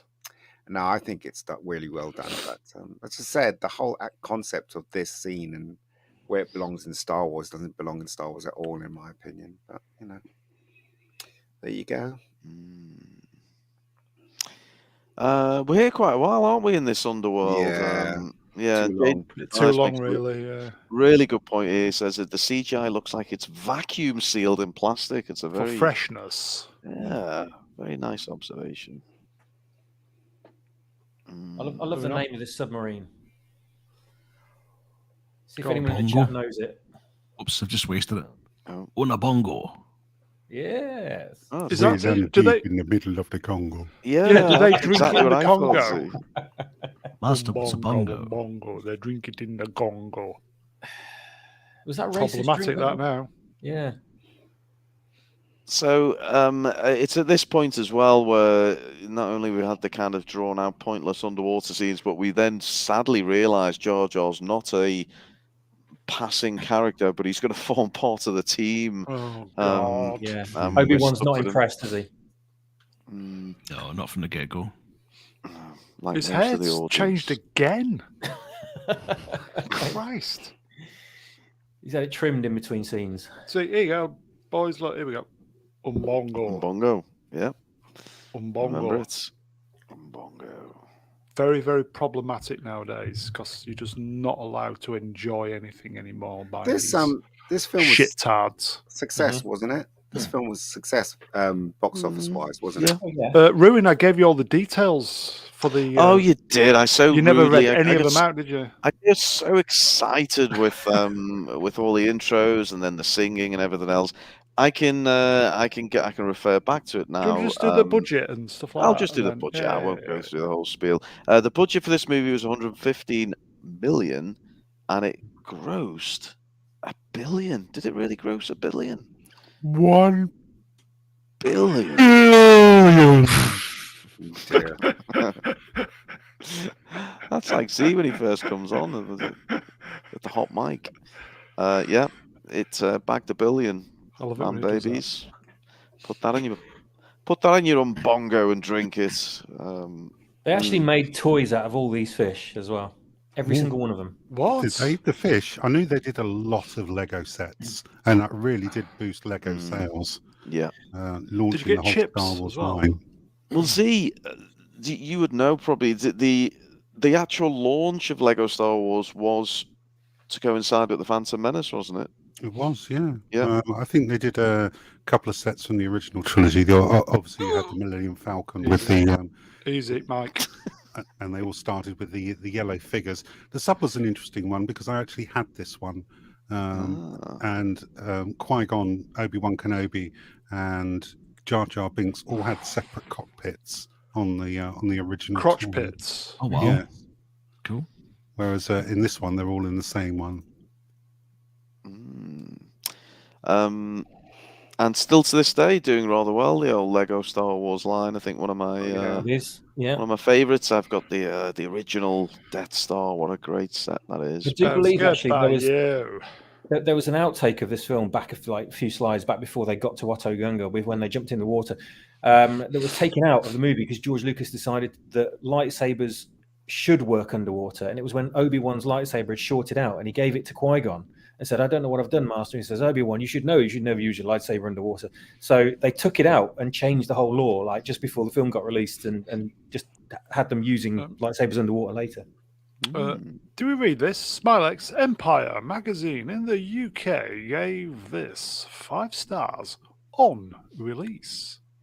They changed their mind by the time the DVD came out. Well, you know why, don't you? Because Empire interviews a lot of famous people and a lot of famous companies. So if they gave it a shit review, 20th Century Fox is not going to go back to that magazine. So years later, they could give the DVD, you know, like 1 star and stuff like that. So because the time has passed, that's the reason why. That's why I don't read reviews in a Empire or Starburst or anything like that, because they're obviously kissing up to the productions.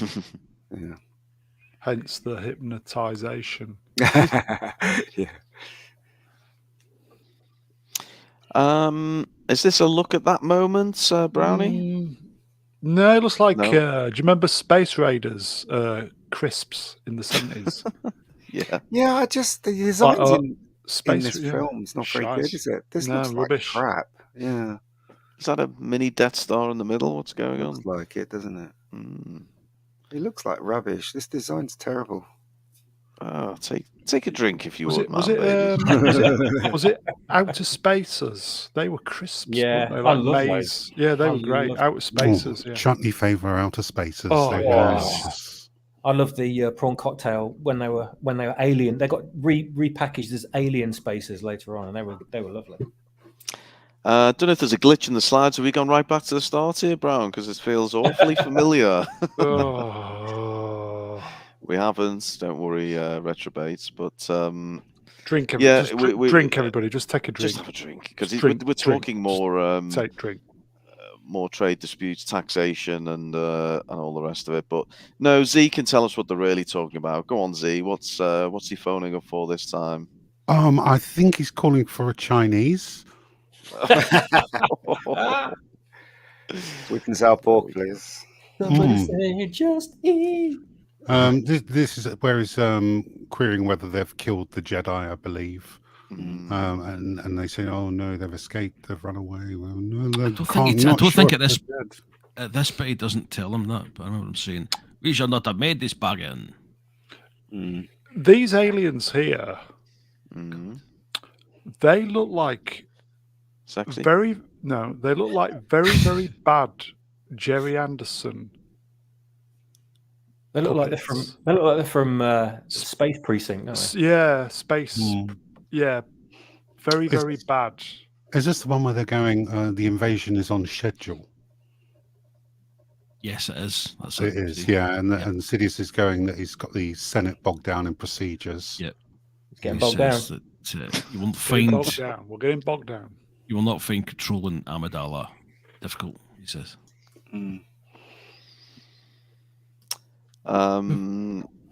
Seeing as we are getting bogged down, and this film's getting us all bogged down, if we're honest, put your favourite Chinese order in the chat there. Let's get us all hungry. Tim says orange chicken with fried rice. And where's Darth Wok?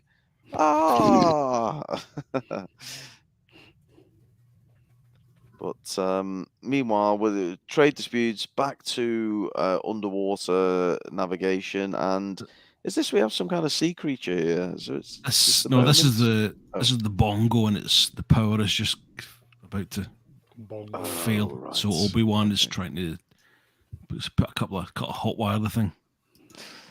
Look at that fucking stick it up your Congo.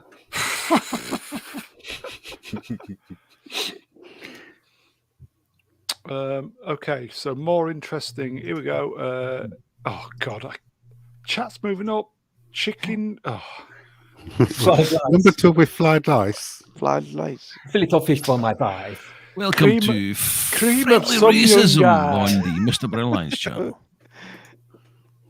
Well, here we go. Z for a droid. He's got good taste. Look at this crispy beef, house chow mein, some egg fried rice, please. Yeah, I'm a crispy beef type person. I love a bit of crispy chili beef, me. Oh, same here. Favourite.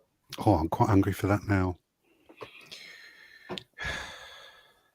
I feel compelled to do one of my old classic gags. If you'll humour me for a moment, man, babies. It's when the bin man was coming round and he knocks on the door and this Chinese man answers and he says, "Where's your bin, mate?" And he says, "Oh, I've been in the garden." And the dustbin man says, "No, where's your dustbin?" And the Chinese man replies, "Oh, yeah, I just been in the garden." And the bin man goes, "Oh, fuck's sake. No, where's your wheelie bin?" And the Chinaman says, "Oh, I wheelie bin having a wank." Sorry, folks. Sorry. I'll stick to pork balls too, mate. Whitney Houston songs instead. Pork balls. Crispy chili beef, yeah. And a hot beef, yeah. Side order of prawn toast. Oh, get in. Just there'll be a sudden spike in the Just Eat orders. all of a sudden on a Wednesday evening, all Mr. the Brown Chinese Alliance, sponsored by takeaways. Just Eat. Yeah. Oh, how did we get onto this? Anyway, I don't know. But it's fabulous. It's fabulous. You can learn a lot about someone's Chinese order. This bit was rubbish as well, wasn't it? Always a bigger fish. Take a drink. Yeah. Take a drink, everybody. Take a drink. Oh, it's nonsense. I thought I was watching another film when I was watching this. Do you think George... Which I was. George was just thinking we're going to do a tour de force of CGI animation and animals and... But you know what? You're not wrong there, Ian, because that's exactly what he was thinking. It was, how can we do this effect? How can we the story? Let's just do CGI from scene to scene. Yeah. I think you're being horrifically harsh on him. I No, still think the problems are with the script. No, I think I really do. It's a lot of the right bits are in there. To me, it's the script that really lets it down. The script and lack of chemistry, and as Ian said, the directing. The story isn't that bad. I think I might have gone a bit too far in some places. Is he playing all the right? Is he playing all the right notes, but in the wrong Possibly. order? I mean, look at the that. old classic. Oh, Jesus, look at that. How bad is that? Oh, it's a look at that, but it's not a good look at that. Look how bad that is. Yeah. Oh. It's like a Windows XP background. Isn't it?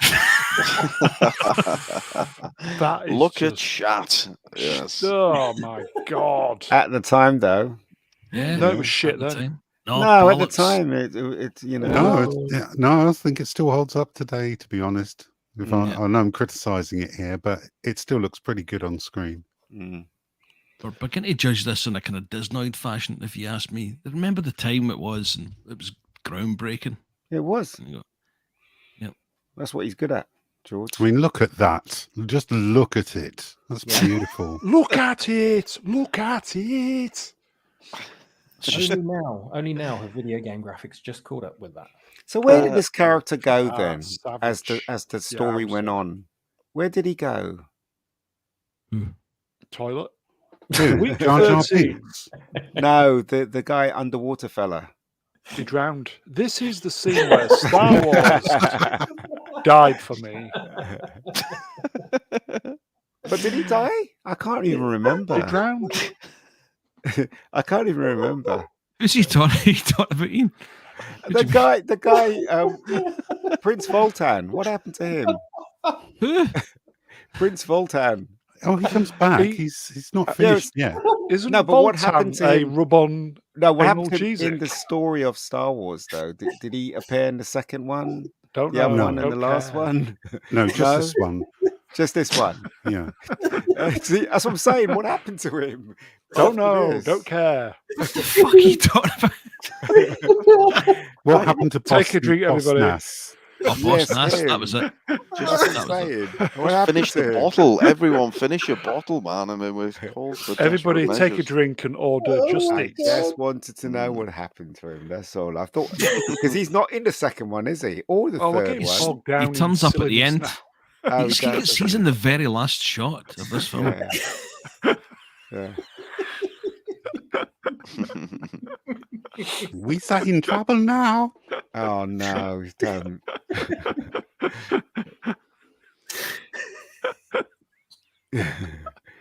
Moving on. Oh, God, Yeah, this is- we're I mean, we've left that underwater nonsense, but we're now Oh God! Swappers. Crying. We've lost them. Oh, Swappers. We've got a These droid guys army, and we've again. got our Look at that. two idiots. Very, very bad That Jerry guy Anderson again. walking down the. Oh, That's shite. look at that. That's awful. That's utter dog shit. That's a mess. I mean, I don't know where to look. I mean, do we start with Ewan's hair? Do we? I mean, Oh, chat, is this bad or is it me? it's It's you.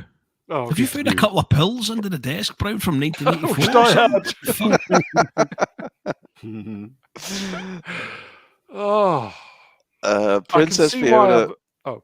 probably sums it up best. He says, "Let's not get bogged down in the fucking prequels."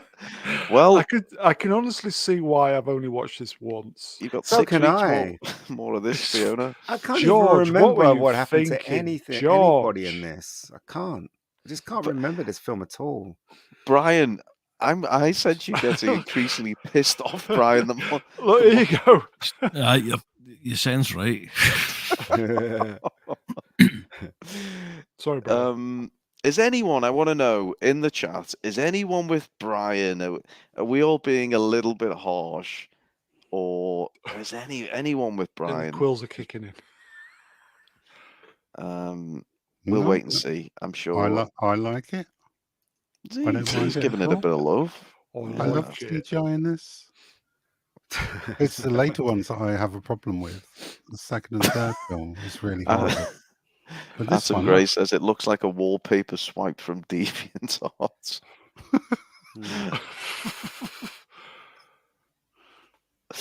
And you read this one out, Brownie, because you like saying his name. Okay. Tim, I really do like saying this. Hannibal. My favourite part of at Mr. Brown Lights as me is when we all just stop giving up. Oh, Well, look, we need to do a stop. We need a checkpoint here because Jim D says it's charming. sorry, You're Jim. all grumpy. Yeah, So sorry, mate. Sorry. can we have a checkpoint? Because I'm just narrating us through this shit show. But let's do a quick round robin. Where are we all at? So start with Brian, because we know Brian, you're still optimistic here. You're still enjoying it, aren't you? With the stream? No, not in the fucking slightest. Sorry, Brian. But the movie, you're still in. It's all right. It's the streams kind of make me vomit, but the films, it's not bad. You can't laugh. You didn't spend 16 hours doing the slides just for folk to come on and go, "What's a dog shite? Shit, George, what were you thinking? Fucking dog shite, fucking shite." Welcome to Constructive Criticism on the Mr. Brown Alliance channel. I'm going to get my balls in a vice tomorrow, but I do like. I mean, look, there's a lot of knowledge, and we have some great insights. But I love when it goes to shit like this. It's my favorite part. I would just say, Brownie, genuinely, Brian, you're cheers. checked out, aren't you, Brownie? Brian has made a Herculean effort. Fuck off. Oh, he curled that one out. Brownie, you're not impressed, are you, with the movie? Just George. It's like George was given, hey George, some new software. Let's try it out. And it's I don't know. It should have done episode 7. That's just me. Jay Goodwin says it's charming, like a serial killer. If I remember correctly, I did like the second. Was it Attack of the Clones? I liked Attack of the Clones. I know it's controversial. It's often rated as the worst, but I remember that I was indifferent with this one. Attack of the Clones I thought was okay, not bad. You know, I think the problem. Go on, bro. Get it out. I finished. Moving on. Oh. I just want to know where the Gungans got all their technology from. Is it like Space Hong Kong or something? God. I think part of the problem here is I don't think this film certainly this opening act doesn't lend itself to trawling through it and scrutinizing it in detail. Yeah, I think it's obviously quite slow paced anyway, and yeah, I don't think is this Star Wars for the grown-ups at the time, for the 77? So people watching this who were watching the original in 77, obviously more grown up. So was George thinking they wanted some more grown-up Star Wars? I think he felt compelled to tell the story before Star Wars, so that we kind of know more what happened. Did we need to know it, though? No, we didn't. No, we didn't. Not at all. Okay. I think it's George Lucas unleashed without his friends to tell him where he's going wrong and to add bits that are good. I hate to say it. So what you're saying is it a little bit masturbatory, is what you're saying? Oh no. Not really, no. I just think that the original scripts were really finely honed, and when he first started off, it's so many talented people, up and comers, at the same time as him, and passed it around a lot. They all made changes, they all made different suggestions, and he incorporated them. Whereas here, he was doing his own thing, as I think Ian pointed out. No one had rein him in, and with Rick McCallum just saying, George, that's fucking fantastic, no matter what he did, which I think was wrong. I think no matter how talented you are, you need someone to keep you on the screen. Yeah, Gary Kurtz had huge arguments with him when we were making the first two Star Wars, Empire and the first one. And yeah, I mean, he kept saying, you know, you can't do this, can't do that, whatever, blah, blah, blah, you know. And he had, for the second one, he had Lawrence Kasdan, who's quite a really good screenplay writer. So, and that helped as well. But him on his own, like, this is the result, you know, so.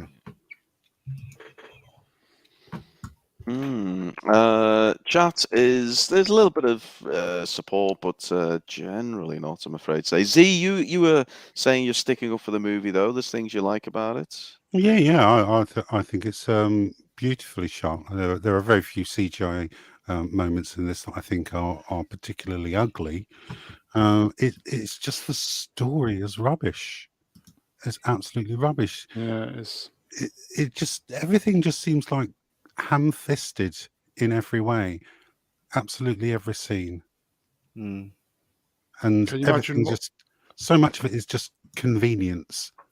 You know, this happens by accident. Can you imagine what the outline for the Disney stuff was like then? Is that why they binned it? Maybe I would, because he was going to base his sequel trilogy on the Wills, wasn't he? Just a thought, but did it go too far back? Did we need to go as far back as Anakin as a small child? Would it have been better to start with Anakin? As an 8-year-old boy being groomed by a 16-year-old?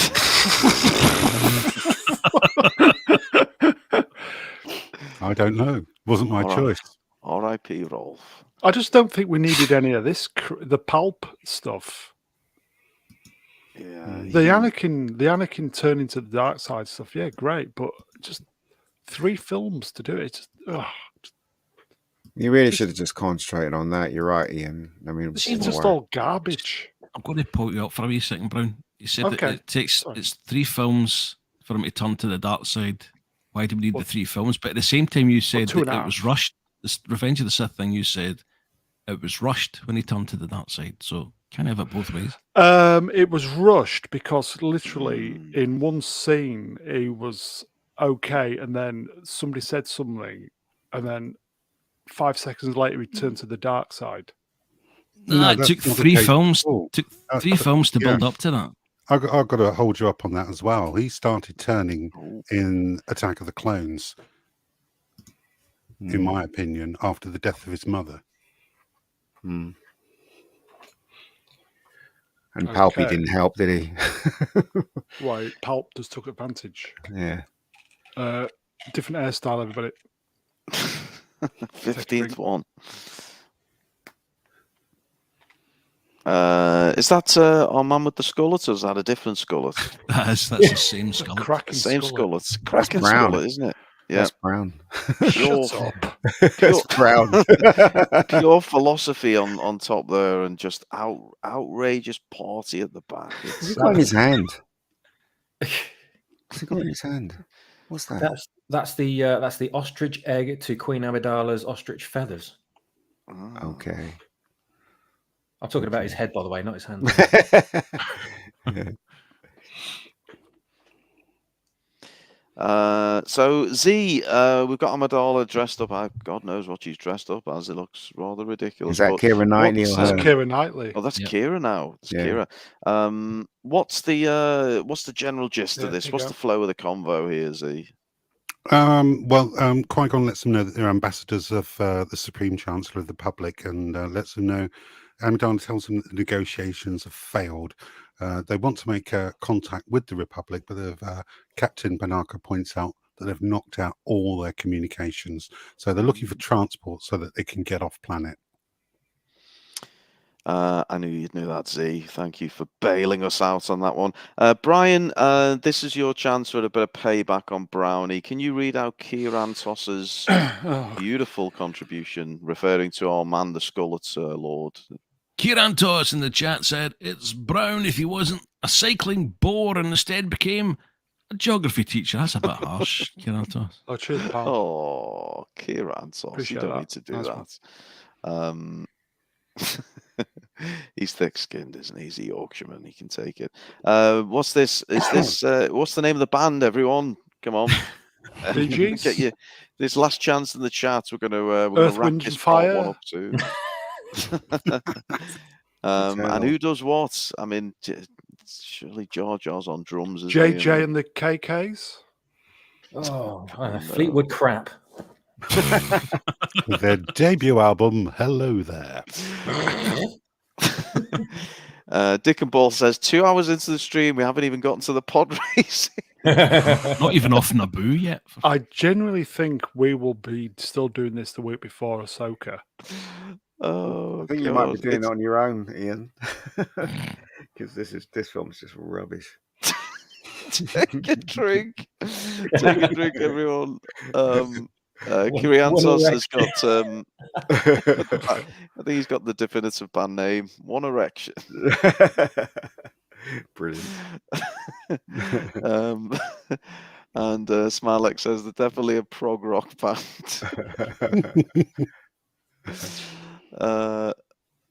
So Brian, where are we at now in this plot? It's this is the pilots they have to free first before they can get off the planet and get the word out. So that's exactly what Obi-Wan's. I'll deal with that. He's about to do that. There we Good go. impression. You got to admire Qui-Gon's balls here, because he just goes up to them and says, "I'm the ambassador for the Supreme Chancellor. I'm taking these people to the Senate." Bold as brass. Bit of Jedi mind tricks, or is he just being a bolshy? No, the droid says, "You're not. You're under arrest." He says, "Oh, do you think so?" Poof. Shall we leave it there? Well, on that cliffhanger, Brown, you're gonna. 20 minutes into the film. Fuck's sake. You're under arrest. So tune in next week, folks, for part 75. I mean, look, we just kicking it. 2 hours. Just kill them. 2 Kill hours. them. Let's get off Naboo. Let's get off. Okay, Naboo. let's kill them and then we'll get out. Yes, let's get rid of these idiots, and then we're gonna tee you all up for them. You're all gonna come back for the pod racing next week, surely. But Yes. yeah, we kick arse here, and there's Anakin. There's a double kick like Jackie Chan, doesn't he? Oh, that's the one. Yeah. New Good hairstyle, spot. everybody. Take a drink. There's 2 double kicks in this film. We did one Okay, when yeah. Theed. Is he jumping off one of those little kids, like little trampoline things, just there? A few moments ago, I was thinking, in my limited knowledge of film critique, this film just felt like it had no heart and soul to it. It just felt like an exercise in filmmaking. That's what it was. That's yeah, what it was. there's no heart and soul to this film Feel at all. organic at all. It's just a cold husk. Oof. Whereas Star Wars, the original, it was like everybody wanted to be there and everybody was enjoying it and it had heart. Whereas this just was nothing. Absolutely sod all. Brian's literally holding back tears at this point. Well, Bryony, what are you doing? Because I've run out of drink. That's why I'm putting it. But I think they're gonna escape, aren't they? That's the I'll just say, that's the chat. positive news. Chat. Would you agree with my very bold statements that there's just no heart and soul to this? Can I just looking at this picture here? Does anyone know how the pilots get in those ships up there? Carefully. It's a little ladder. See a little yellow ladder on the ladder. Yeah. See, here you go, Amber. Yeah, cold husk is how they read their lines too. Yeah. Doesn't Anakin go up the ladder later on, so to speak? That's not an innuendo. No, that's not until episode 2, is it? Yeah, tech demos. So there is a rumor that when they made this film, the first cut wasn't very good, but because he shot so much on blue screen and green screen, they could swap the people around and add a different background, and get them in to dub their voices to say something else to kind of move the script in a certain way. So George really didn't know what he was doing. All George was concerned about is the visual effects and how he's going to break ground with visual effects, but his storytelling wasn't. Can't believe it made $1 billion. This. Yeah, but I mean, there was a lot of Star Wars fans, and they were hungry for more. Yeah, they were desperate. We just got this. Yeah, we got this. So, yeah. Having said that, if you watch this back now, it's not as bad as we're making out because the Williams score really lifts it. It does, yeah. Well, there is one star, Williams, the one constant through Star Wars, Williams. And another thing, right? I know Obi-Wan was young in this, but it's just the way he was like, yes, master, no, master, blah, blah, blah. It's just like, what? Do you know what I mean? It's just, oh, come on, It made it very stilted, didn't it? Yeah, it did, yeah. Obi had a different haircut again then, so drink, everybody.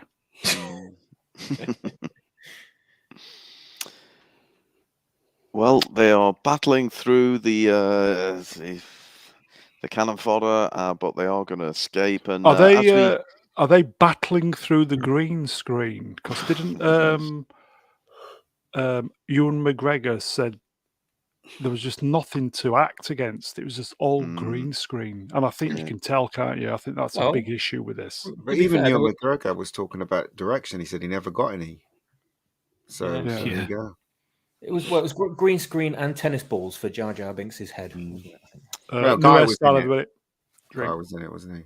It's probably a good point to leave it where Ewan McGregor, Obi-Wan, and Jar Jar get in the shower together, isn't it? That's probably the right point to leave it.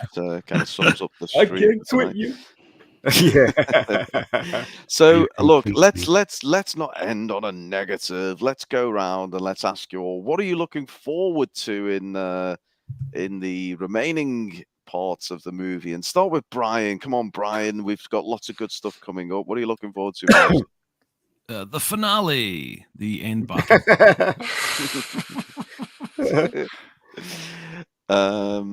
Brownie, what are you looking forward to? Give me some positivity, damn it. I'm going to totally agree with Brian. The end, I'm looking forward to. Oh.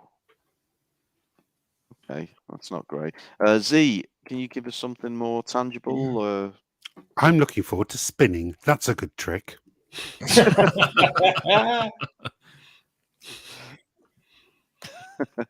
Pod race.